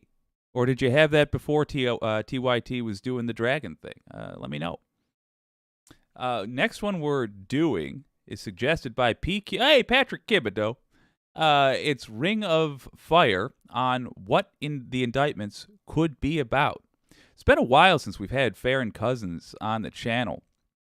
Usually, because I have watched a clip of his and thought, that's great, and then forgot to copy the link and then forgot the clip existed until we'd already talked about it. So I'm delighted to be to get an opportunity here to show off a little Ring of Fire.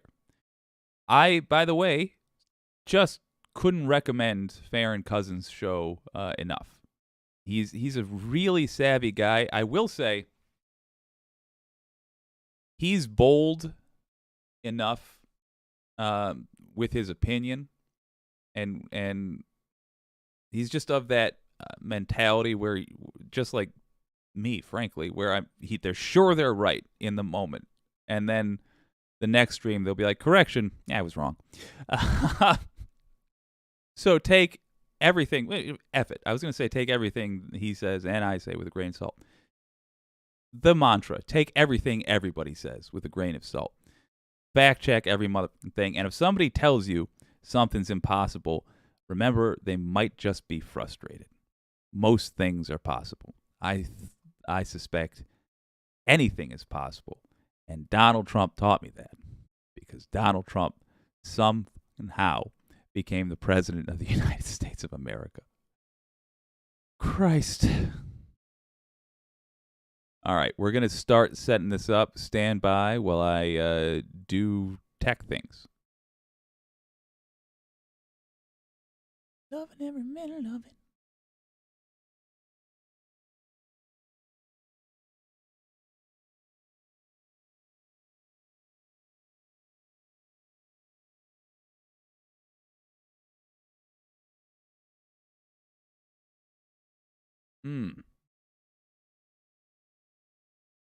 All right, it would appear this is going to start with a shout, and I don't know quite yet how to start with the volume down. Maybe I do. Nope. Well, anyway, Barron Cousins, Ring of Fire, talking about how Trump's entire life just got turned upside down and what the indictments could mean. Nobody likes being wrong. But in this particular instance, I gotta say, I'm glad that I got this one wrong, because yesterday, just hours after I had posted a video saying Alvin Bragg is not going to indict Trump, he's a coward, it turns out the grand jury did vote to indict Donald Trump. And here's the kicker. Wait a minute. I missed that first part because I didn't yet have my own volume up. All right, let's listen. Glad that I got this one wrong because... Ha ha! Okay, I swear to you, I had not seen this clip before. Don't hold it against him. That, what he's doing right now, calling attention to the fact that he was wrong, that is part of why I love Farron Cousins. More people should do that. We should normalize that as much as possible. Because you don't make progress without being bold, without striving, without reaching for things. And you don't do that without being wrong from time to time. So we shouldn't obsess over perfection, but rather perfect the method we use for dealing with everything. And it's as simple as being honest about when you're wrong, and specifically putting energy, devoting time into pointing out when you were wrong. Good man, Farron Cousins. And by the way, even if it wasn't that specific video that he did, generally speaking, videos like that, calling the DOJ and members of it, calling anybody at any level of our system of justice in America a coward. If you think they're being cowardly, if you think the sheriff is wobbling their legs, I don't know why I actually did that. You can't see it, but wobbling their legs instead of going out and confronting, Mean Joe with or Black Bart. I don't remember the character names from Blazing Saddles, and that's to my shame. But instead of doing that, that's good. That's a good thing. That's pressure put on the DOJ. It's really more valuable to have people directly write them emails. But that is necessary pressure. And we have seen, in fact, F it, we're going into this. We have seen that work very publicly. Case in point, Merrick Garland being absolutely shocked by Cassidy Hutchinson's testimony, meaning he didn't know about it before the January 6th committee talked about it. Folks, why did the January 6th committee exist? Because people got put into office who were able to arrange for such a committee. In other words, politicians speaking for the people. Why did those politicians think that was something that needed to happen, that their constituents would want to happen? Because their constituents told them so. When I tell you to write your representative, that's why. When I tell you to write the Department of Justice, that's also why. Put pressure on them. But control your politicians. It is easier to control them when they are from the party you chose, generally speaking, but attempt to control them no matter what. Be part of the pressure that pushes them in the direction that you want them to go, no matter who they are. If Matt Gaetz, God help you, is your representative, that sucks, but nonetheless, write him as though you expect him to work for you, because no matter what that mother says, he is your employee if he is your representative. Treat him like it. Pressure works. The January 6th committee was public pressure. That's all that was. Or rather, it was created because of public pressure. That's all that was. That's what did it. Representatives of the people expressing the people's will, doing an investigation, lighting a fire under Merrick Garland's ass. Without this, there is no reason, there's been no evidence provided to the contrary, that Donald Trump would have been treated any different than Reagan. Let's go in reverse chronological order. Donald Trump, who did an insurrection, there is no evidence that he would have been treated any different than George W. Bush, who lied to us and got us into 2 decades of war, got thousands of Americans killed, specifically 7,000 service members, and we don't know if they were all Americans, but 8,000 contractors working for us. An unknown number of Iraqis killed. That happened to George H.W. Bush. He's not been punished. We could still get that motherfucker. We should go after him. He's not been punished. No reason to believe Donald Trump would have been treated any different. January, we would have found a way to deal with that insurrection, just like we found a way to deal with the fact that George W. Bush lied to us. Just straight up lied to us and got a lot of our sons and daughters killed. Iran-Contra, it was a weapons deal, for God's sake. A weapons deal. An illegal one. Run out of the White House. Treated like it was nothing. Fall guy. A fall guy was the worst that happened. And he barely did any time. No reason to believe the Chenault affair. It would have been any different than the Chenault affair. No reason to believe it would have been any different than that. Extending the lifetime of the Vietnam War. Richard Nixon did. No reason to believe that Donald Trump would face any consequences at all without public pressure. It is that important. Democracy, as they say, is a verb. As yesterday, just hours after I had posted a video saying Alvin Bragg is not going to indict Trump, he's a Yeah, so all of that is to compliment Farron Cousins for putting that pressure there in the first place. I would rather err on the side of more than less. Coward. It turns out the grand jury did vote to indict Donald Trump. And here's the kicker. As far as we know, according to sources close to the investigation reported by CNN, there's more than 30 counts in this sealed indictment. Which means this goes far beyond just a hush money payment to Stormy Daniels. See, look at it this way. Even if you had the hush money payment to Stormy Daniels combined with the falsification of business records, at most, you could probably stretch that into 6, 7, maybe 8 different charges if you're really, really clever. You know, obviously, you've got the campaign finance violation, you've got the falsification of records. You could probably throw in a couple different kinds of fraud, possibly wire fraud, bank fraud, maybe tax fraud if you wrote off that legal expense that was actually the reimbursement for the hush money payment. You might be able to grab another 1 or 2 charges off that, but that's about it. So that may account for, let's say, generously 8 charges, right?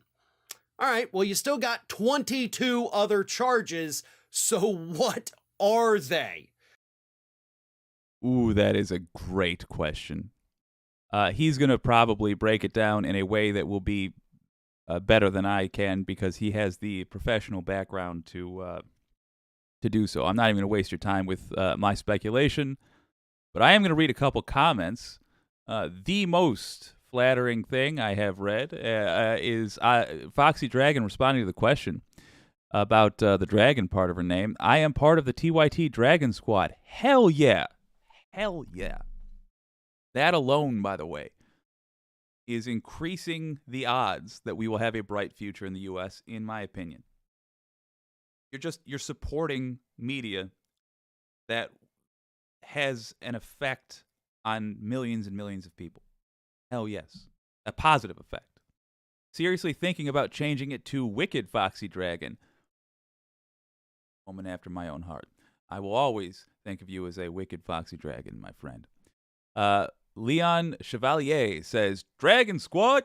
Hell yeah. Shout out, says Catherine Wolf, to John Idarola. Yeah, oh my God, that guy is just the best. He is a teddy bear come to life. Catherine Wolf says, like Farron too, hell yeah. Mars Falcon, good to see you. One of the biggest differentials between left and liberal centrists. Ooh, that's a liberal centrists. I'm going to start using that term. That's a good term. Versus the right wing is that new data can change one's position. Yes, sir. That's it right there. That's the key to it. Catherine Wolf, speak it, Jake. Hell yes, sister. You know I'm gonna. Wireless Mike, hey, I made it before it was over. Hi, all. I'll tell you what, I'm trying to lean into longer streams, particularly on these more free-form days. The reason is I find that I don't want you guys to feel like you're rushed to get to the show. I don't want you to feel bad if you tune in and tune out periodically. And certainly, I want it to feel natural, baby. Sort of a relaxed conversation. I like the way that I like the show that results in. So I think we should do a lot of that. But it's hell for clipping, so I'll try to work out a nuts and bolts way of doing this that doesn't just murder my computer. Conversations for another time. Mars Falcon, greeting Wireless Mike. Yes, indeed. One of the rules we're trying to do today, if we can remember them, is, yes, indeed, greeting people when they arrive, because we are going to hopefully attract us some right-wingers. And if that happens, I want us to be friendly as possible. The reason being, they have rightly, in a lot of ways, undergone a lot of instant criticism the second they show up anywhere. But this is a sort of a salt and bread situation. We've extended the invitation intentionally on Fridays. And I want to be a nice, a polite host. I want us all to be polite hosts in the Wicked community. Ooh, Patrick Kibido, I posted one last clip. My favorite segment from Indisputable. I wish a Karen would. Hell yeah. All right, we're gonna watch that. But I really want to tear into this Farron Cousins clip. It's got a couple minutes left. Let's listen to his breakdown of what he thinks the indictments are. I'm gonna be fascinated to find this one out. I'm not sure if my mic picked that up. I'm gonna be fascinated to find out what he has to say. Now, obviously, there's a ton of speculation at this point because the indictment is still sealed, so we don't know.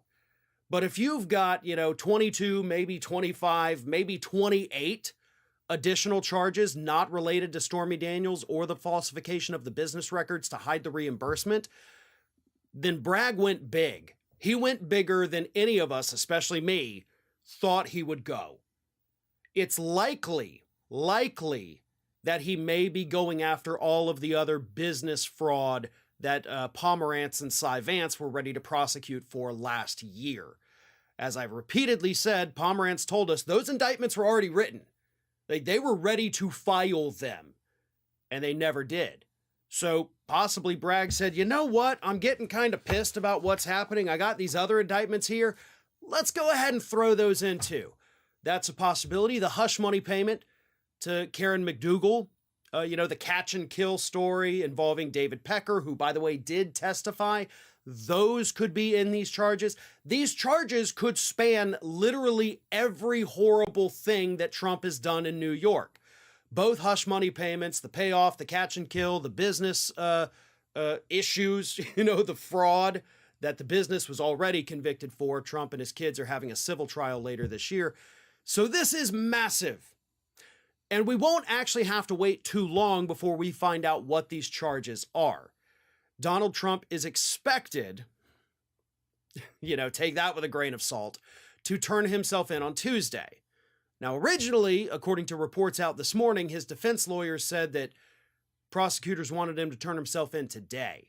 But when he goes and turns himself in, shows up in court for the arraignment, that is when the charges will be read to him. So whenever that happens, if it happens later today, if it happens Tuesday, that's when the world will know what these charges are against Donald Trump. I saw a lot of people suddenly, now that speculation season is over, a lot of people talking about, even Bo saying like, oh, people are so used to hearing what happens next, and you got to get rid of that because you're not going to hear about it. No. This is actually the time where we won't have to guess about what happens next. We're going to know exactly what happens next. Rachel Maddow did a whole segment. She's like, this could be boring. It might take months and months and months. Yeah, but I think they're all, including Bo even, and Lord knows I'm like a fanboy of Bo of the Fifth Column. But even Bo, I think, missed the key issue. Why was there all that speculation? The question that folks that care about this were trying to answer is, will there be any consequences at all for illegal appearing behavior? That was why there was all that speculation. We're not in the point. They're right. In one point, there isn't going to be, or speculation is pointless now. But it's not because we're going to enter into the unknown zone and we weren't in it before. No. The way every court case works is it begins all right. Not a lawyer, reporter. I'm talking or former reporter. Talking about it from that perspective and with that experience, there may be exceptions. But every court case I have ever reported on works where you get an arraignment, and at the end of during the arraignment, they list the charges, and then you know the charges. A lot of times you do actually know the charges beforehand, but it's not unusual where you wouldn't. All right, fine. Quick example. If somebody is dead from a gunshot to the head and somebody gets arrested for it, and it's just one person, you basically know the charges. But the point is, at arraignment, they read the charges. And at the end of arraignment, they tell the defendant, as well as the public, what the next court date is and what happens next. And at that court date, at its conclusion, they tell the defendant, as well as the public, when the next step is, and so on and so forth. In other words, from here on out, we will have a timeline. We might not be satisfied with it, but we will know exactly when things are going to happen and if there's a change. For example, if they set the next date for 4 months later, and the defense says, Your Honor, we need, they file something in 2 months saying, look, something's come up. It's even more complicated than we thought. We need more time. And the judge thinks about it and says, okay, you have an extension. They will tell the public that there's been a change in that court date. So in other words, we have indeed left the era of pure speculation, and that's the era we were in. But we weren't, nobody was speculating just for funsies. It was because there was a question of whether or not there would be accountability. And now there is accountability. And it may not be, now the question is it sufficient accountability? Yada, yada, yada. But we will know. The mystery will be gone. We will be informed, as is our right. So rejoice, folks. Even if you believe Donald Trump did nothing wrong, rejoice. Because now you'll have a timeline for shutting guys like me up.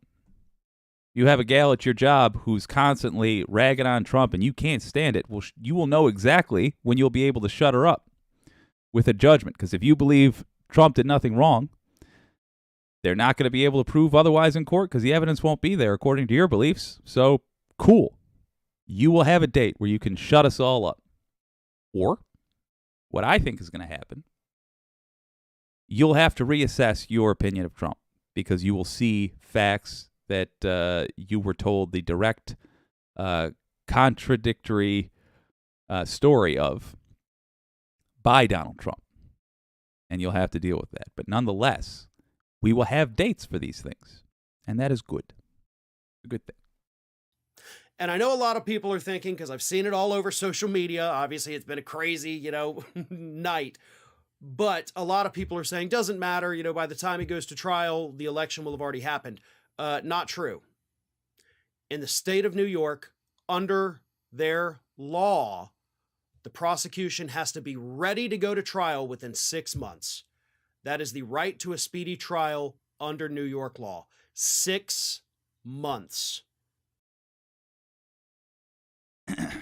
I adore this man because he has tidbits like that. I didn't know that. Let me offer a contradictory point, though, or a point to the contrary.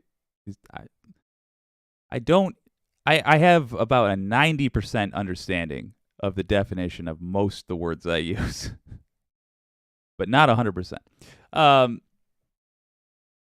They have a right, it sounds like he's saying, to a trial within 6 months. Have you ever known Donald Trump to want court proceedings involving him to happen quickly? I believe they can waive that right. I believe they can, in fact, request that there be extensions. In fact, I think that's quite normal. In fact, I think that's quite anticipated. And I think it will be more a matter of does the judge put up with what I suspect are going to be ridiculous requests for extensions. But of course he's going to, I think that's what people are concerned about, that he's going to try to delay beyond the election. Fun fact, though, part of the reason it was so important to get the indictment before 2024 was because there's this garbage opinion right now by the Office of Legal Counsel. And even if you're a right-winger, you should hate this opinion too, because that means right now if Joe Biden took out a meat cleaver and hacked Kamala Harris, his vice president, to death in full view of cameras, couldn't be indicted. Couldn't be indicted for it, according to the Office of Legal Counsel's opinion. You should not want Joe Biden to have that ability.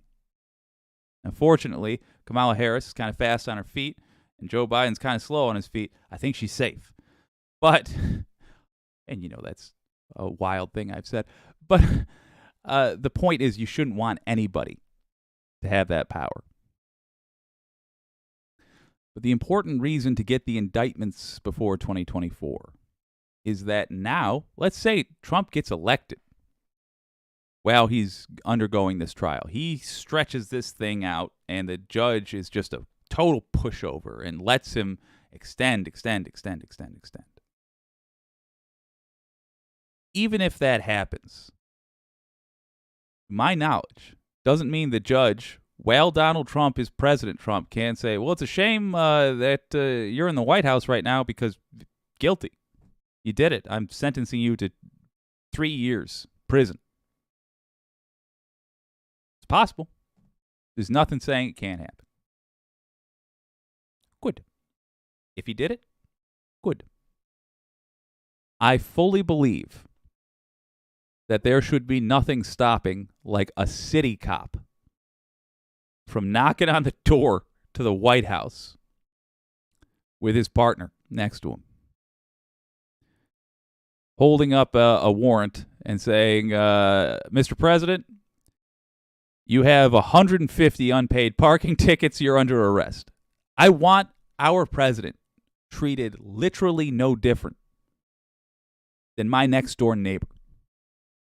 I want no special privileges like that. That doesn't mean the trial is going to start in 6 months, obviously. Oh, I cut him off way too goddamn soon. The very next sentence he says doesn't mean it's going to start. Okay, so he's saying it just means the prosecution has to be ready to go in that amount of time. All right, fair enough. Obviously, Trump's lawyers can try to appeal it. They can try to do all these delay tactics. Oh, shit. But we've seen his delay tactics get slapped down repeatedly in the state of New York. I have no reason to suspect these efforts wouldn't go any differently. So we could see a trial this year, but my best guess is probably about 12 months from now is when we would get that trial based on New York law, based on Trump's appeals, based on all the delay tactics. It will happen before the election, that's for sure. It may not happen before the voting starts in the primaries and the caucuses, but either way, this is damaging to Trump, it's damaging to his campaign, it's damaging to the Republican Party, and I know everybody out there is loving every second of this, because I am. Loving every minute of it. Yes, indeed.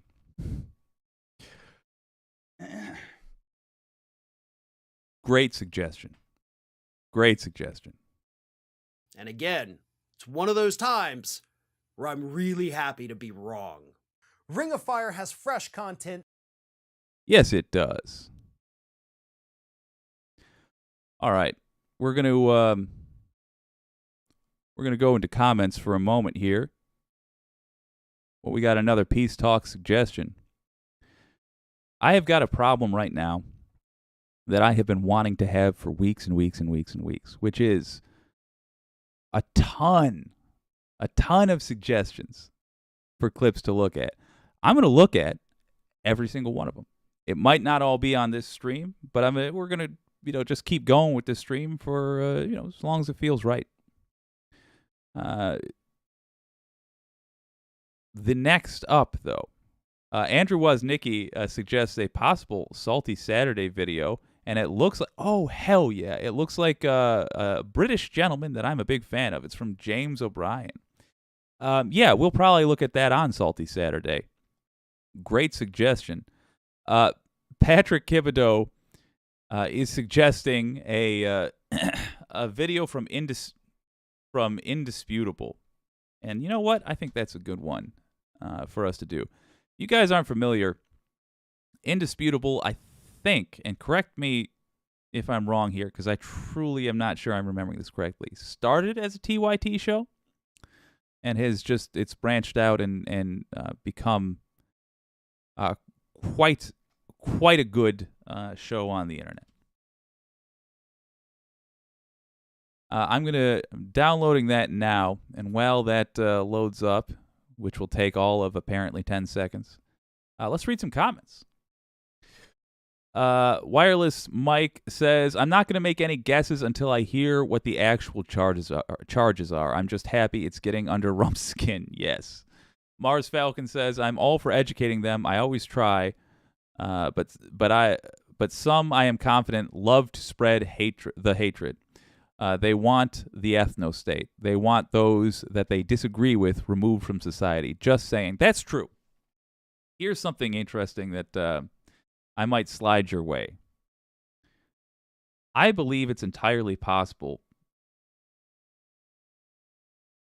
that they believe they want that. That they believe they want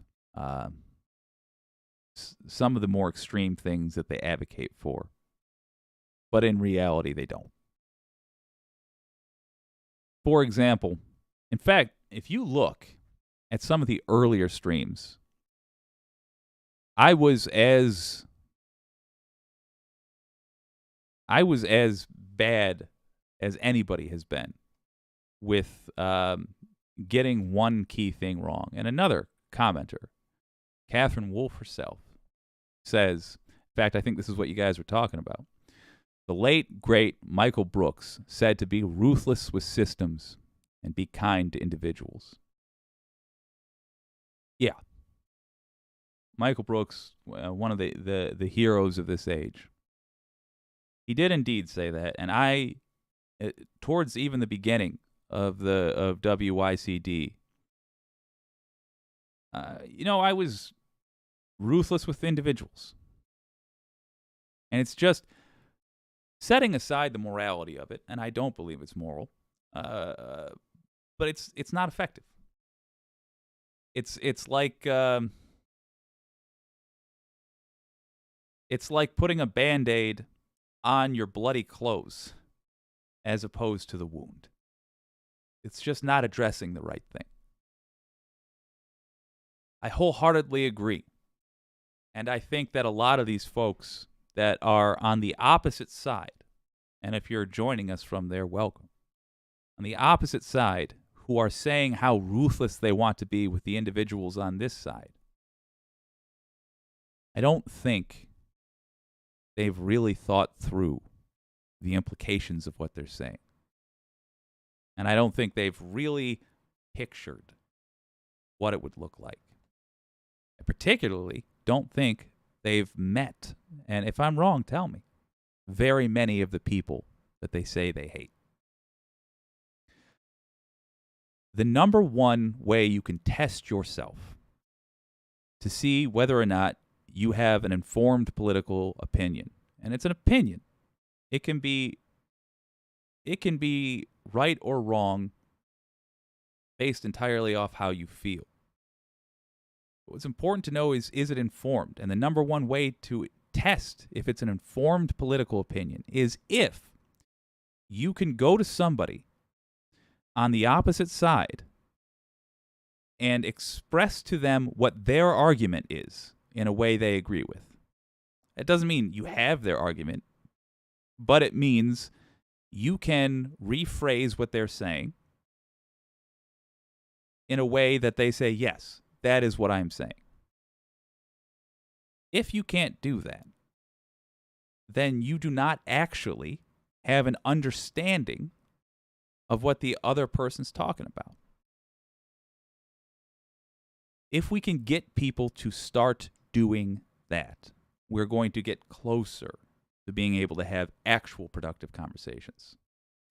Mars Falcon says, hear you, brother. I am all about rehabilitation. Who a person is today is not who they were 10 years ago.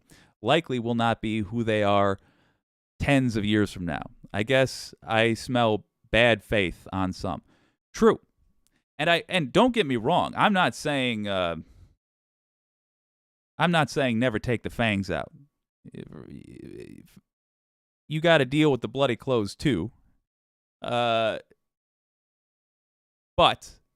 my only point in terms of where our energy goes is that it is not only a bad strategy to only focus on those folks. That is the strategy, getting us to fight each other, of the people who are with us. When MAGA folks go, uniparty, it's a uniparty, the core of what they're talking about is accurate. And it pisses me off, MAGA folks. You hear me? It pisses me off that you were right about that. But at its core, you were right about that. It's just, in my opinion, you're wrong about what the further intentions are. But Mars Falcon, to your general points earlier in the text thread here, I do think there's value in not letting the other side normalize that insane rhetoric and biting back. Because at the same time, we do have to be like, hey, you're talking about genocide here. I don't care what grift you fell for. You take those words out your mouth right now. Like, there's value in that as well, and that's necessary. Reserve the fangs for those who really deserve it. Yeah, it's nips. We nip the individuals. But for the system, we tear that mother throat out.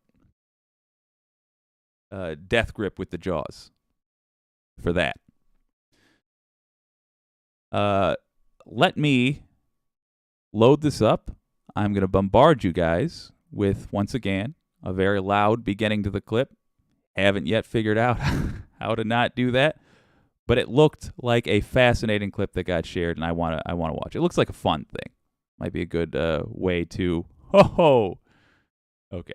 Might be a good way to wrap this up. And as I began giving the intro to, this is Indisputable, which I think started as a TYT show, but I honestly am not quite sure I remember correctly. But regardless, I've been watching Indisputable clips a lot lately because it's always fun.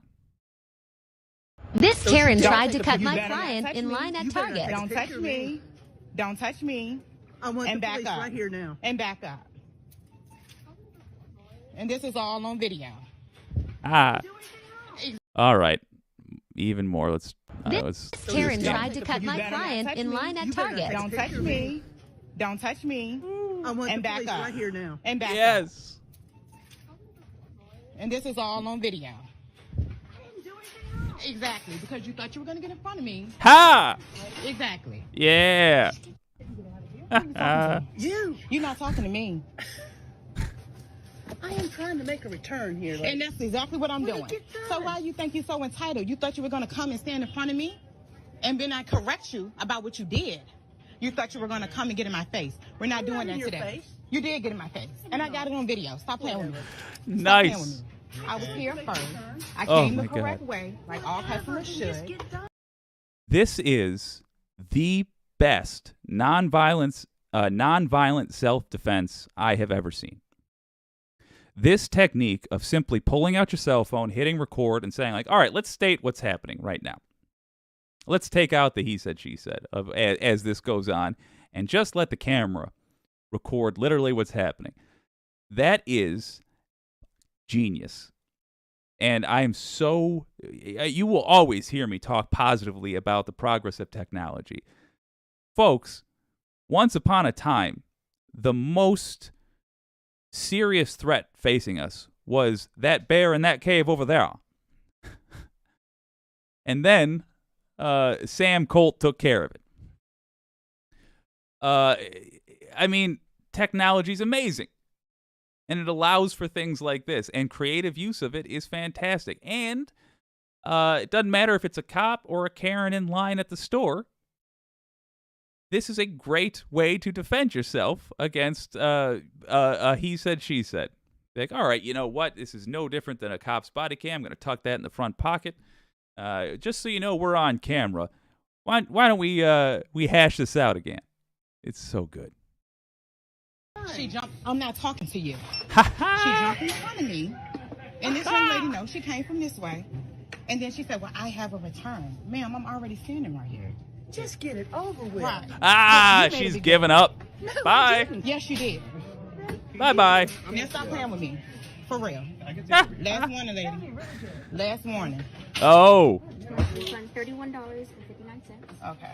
For the record, my one critique, if you find yourself in a situation like this where it's getting kind of heated, don't say things like that. Don't say last warning. Last warning before what? Before you clock her in the face? No, you already won. She's already given up.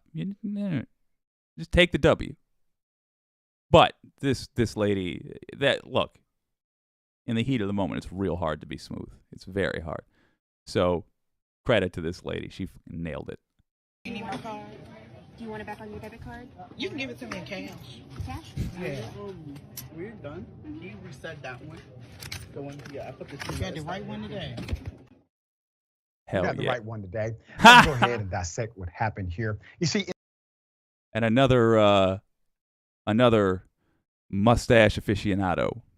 I always wondered who was the other person that ordered that magazine, and there we are. in the beginning of the video, you clearly see the Karen in question with her hand very close to the individual who proclaims she was breaking in line. And then immediately afterwards, the Karen in question says, I want the police here right now. Wait a minute. Jesus Christ. The police? I completely missed that part. Played the beginning of the clip twice, and I missed that part. That, by the way, folks, and MAGA, if you're joining or watching the VOD later, please give me your opinion on this as well.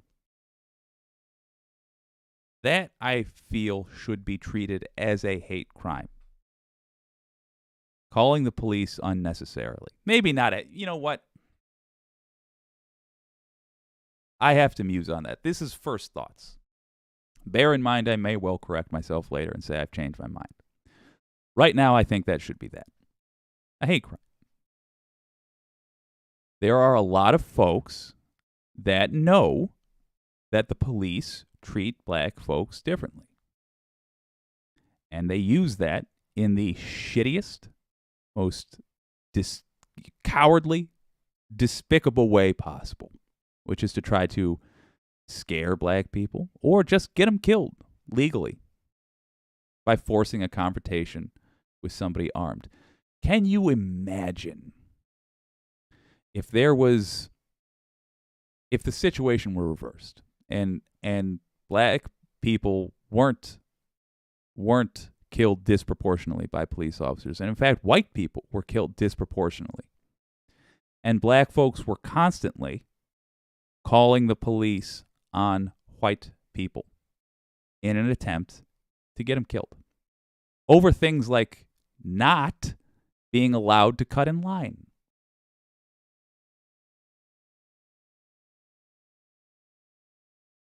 When you wonder where riots come from, it's that. I am amazed that we actually have never had a civil war that started with black folks arming up. I'm impressed as well. I'm impressed. And I don't think such a civil war would advance anybody's well-being. But I'm amazed it hasn't happened. Imagine being a black man in 1982, let's say, and experiencing the things daily that we now see happen all the time because cameras are ubiquitous. They're all over the place. If it's 1982, let's say you're 26 years old, and you look on the horizon, you don't see justice. And you look in the past and you see nothing but injustice. And you imagine, what is the rest of my life going to be like? Will I always feel terror when driving my car? Will I always be treated like a second-class citizen? I don't know how we've avoided it.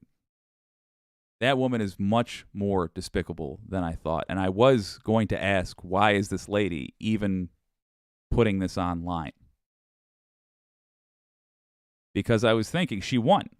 She full-on won. All you have to do, you don't have to post the thing. You just have to do the recording as self-defense. And if it works, cool. That can be the end of it. You know, lady stopped cutting. Lady stopped being ridiculous. She was afraid to be on camera because she knew what she was doing. But now I see. That part is key. That she was threatening to call the cops, knowing damn well what the implications of that were. By the way, this was posted apparently by Krishani on TikTok. If you're on TikTok, which I should be, I suppose, follow her. Why the hell not? You need a gun? Remember, when you call the police, you're calling a gun. Yep. What is the issue that has happened where a gun is required? Nothing. You're just being a Karen, okay? But more and more anti-Karens are emerging, ladies and gentlemen. Hell yeah. The lady was having absolutely none of it. Well played. All right, Sharon, thoughts here?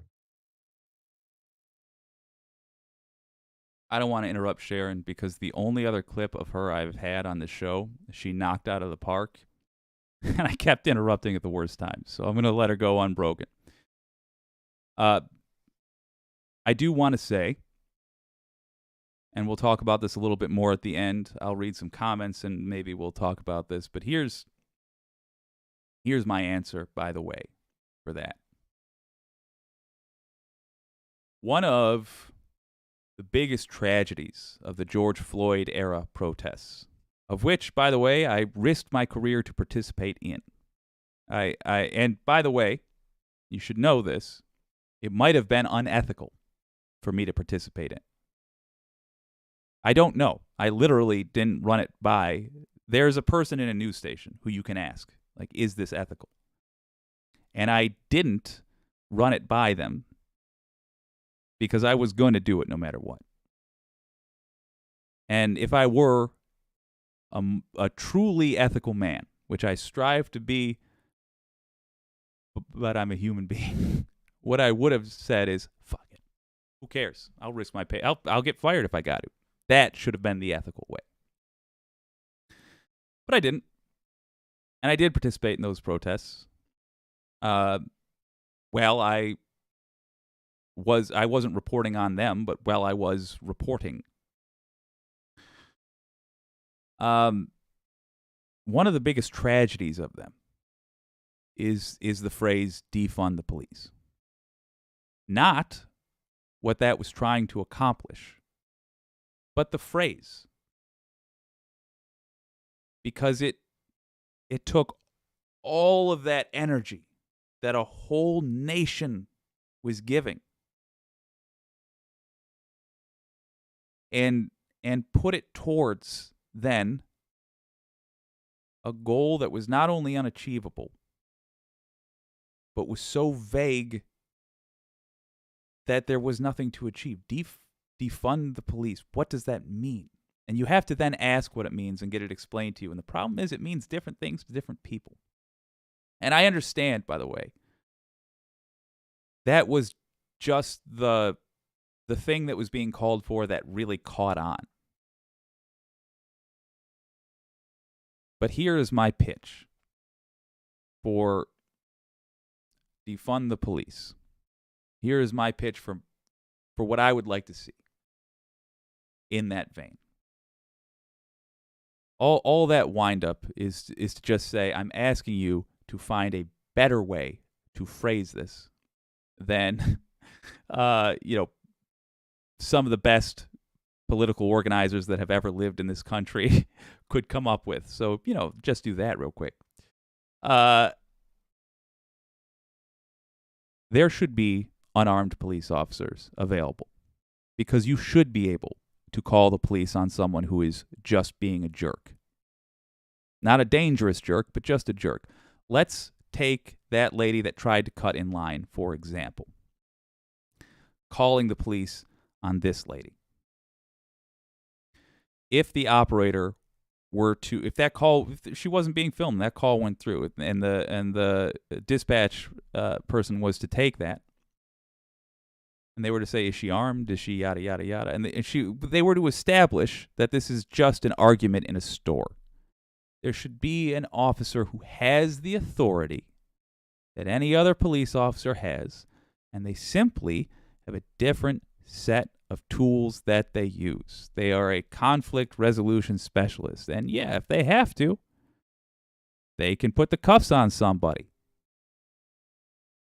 But you should be, like, if I run into a black guy in the street and he's an a-hole and he does something that I feel requires possibly an arrest or the intervention of the law.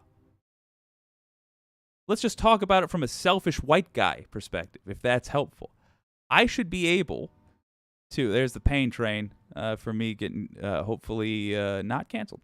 I should be able to call the cops on that guy without worrying that I'm going to get him effing killed over what ultimately is just an argument.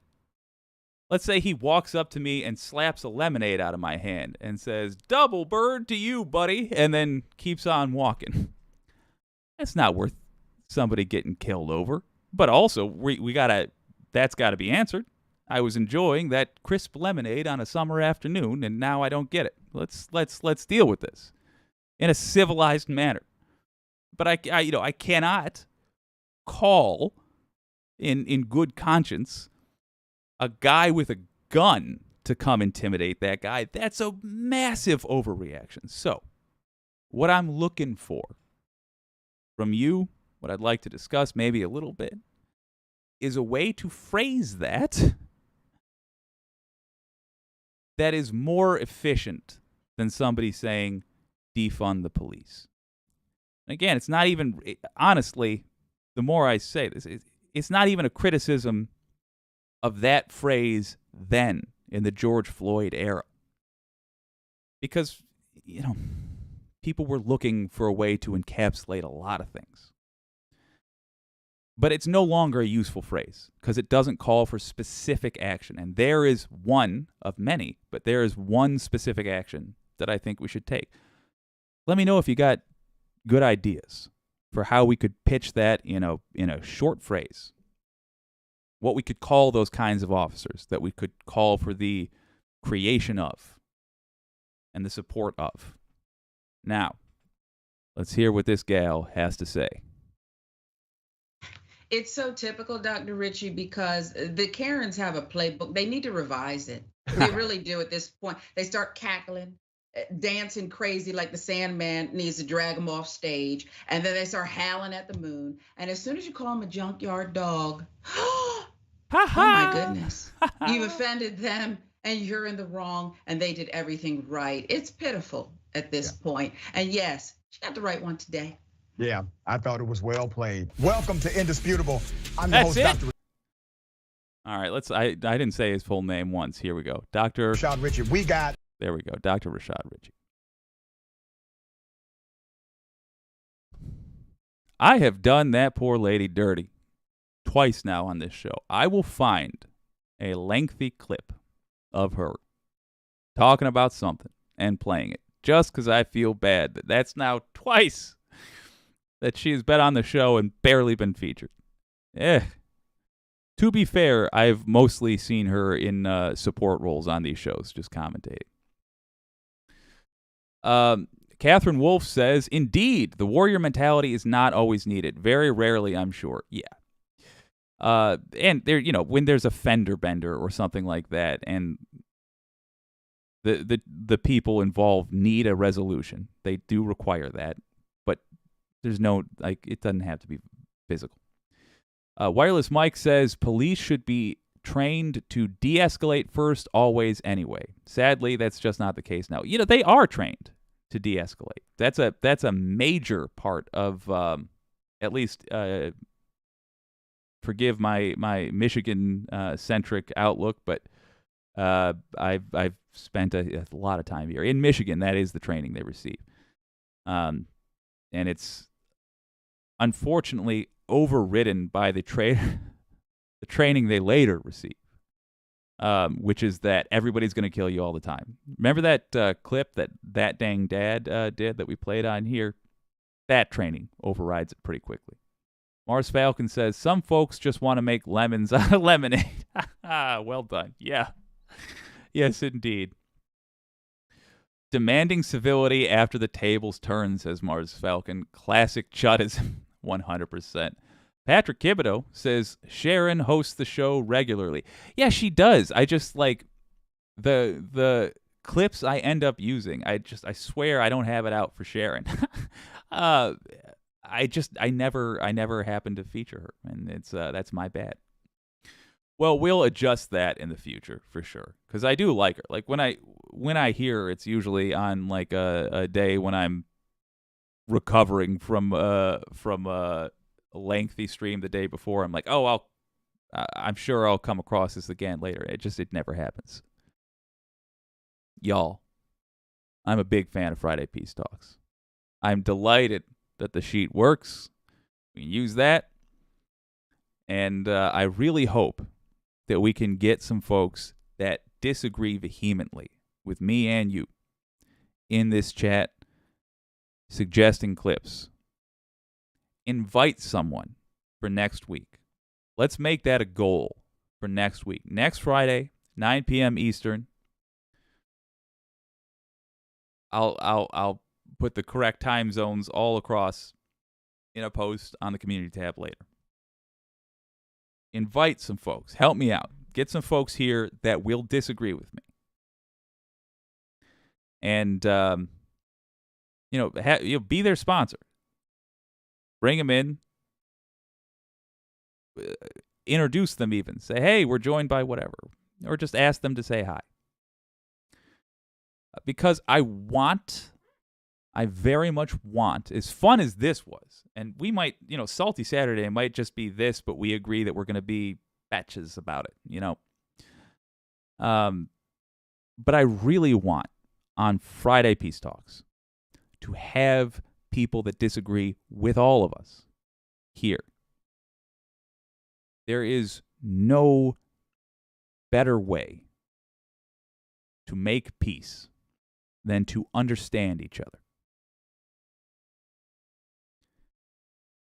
And as always, if I'm wrong, I want to know about it. If I'm doing you dirty by telling you something incorrect, I really want to know about it. So, find somebody This is what I task you with doing, and I'm going to do it too. In fact, I know a guy that I might just invite on.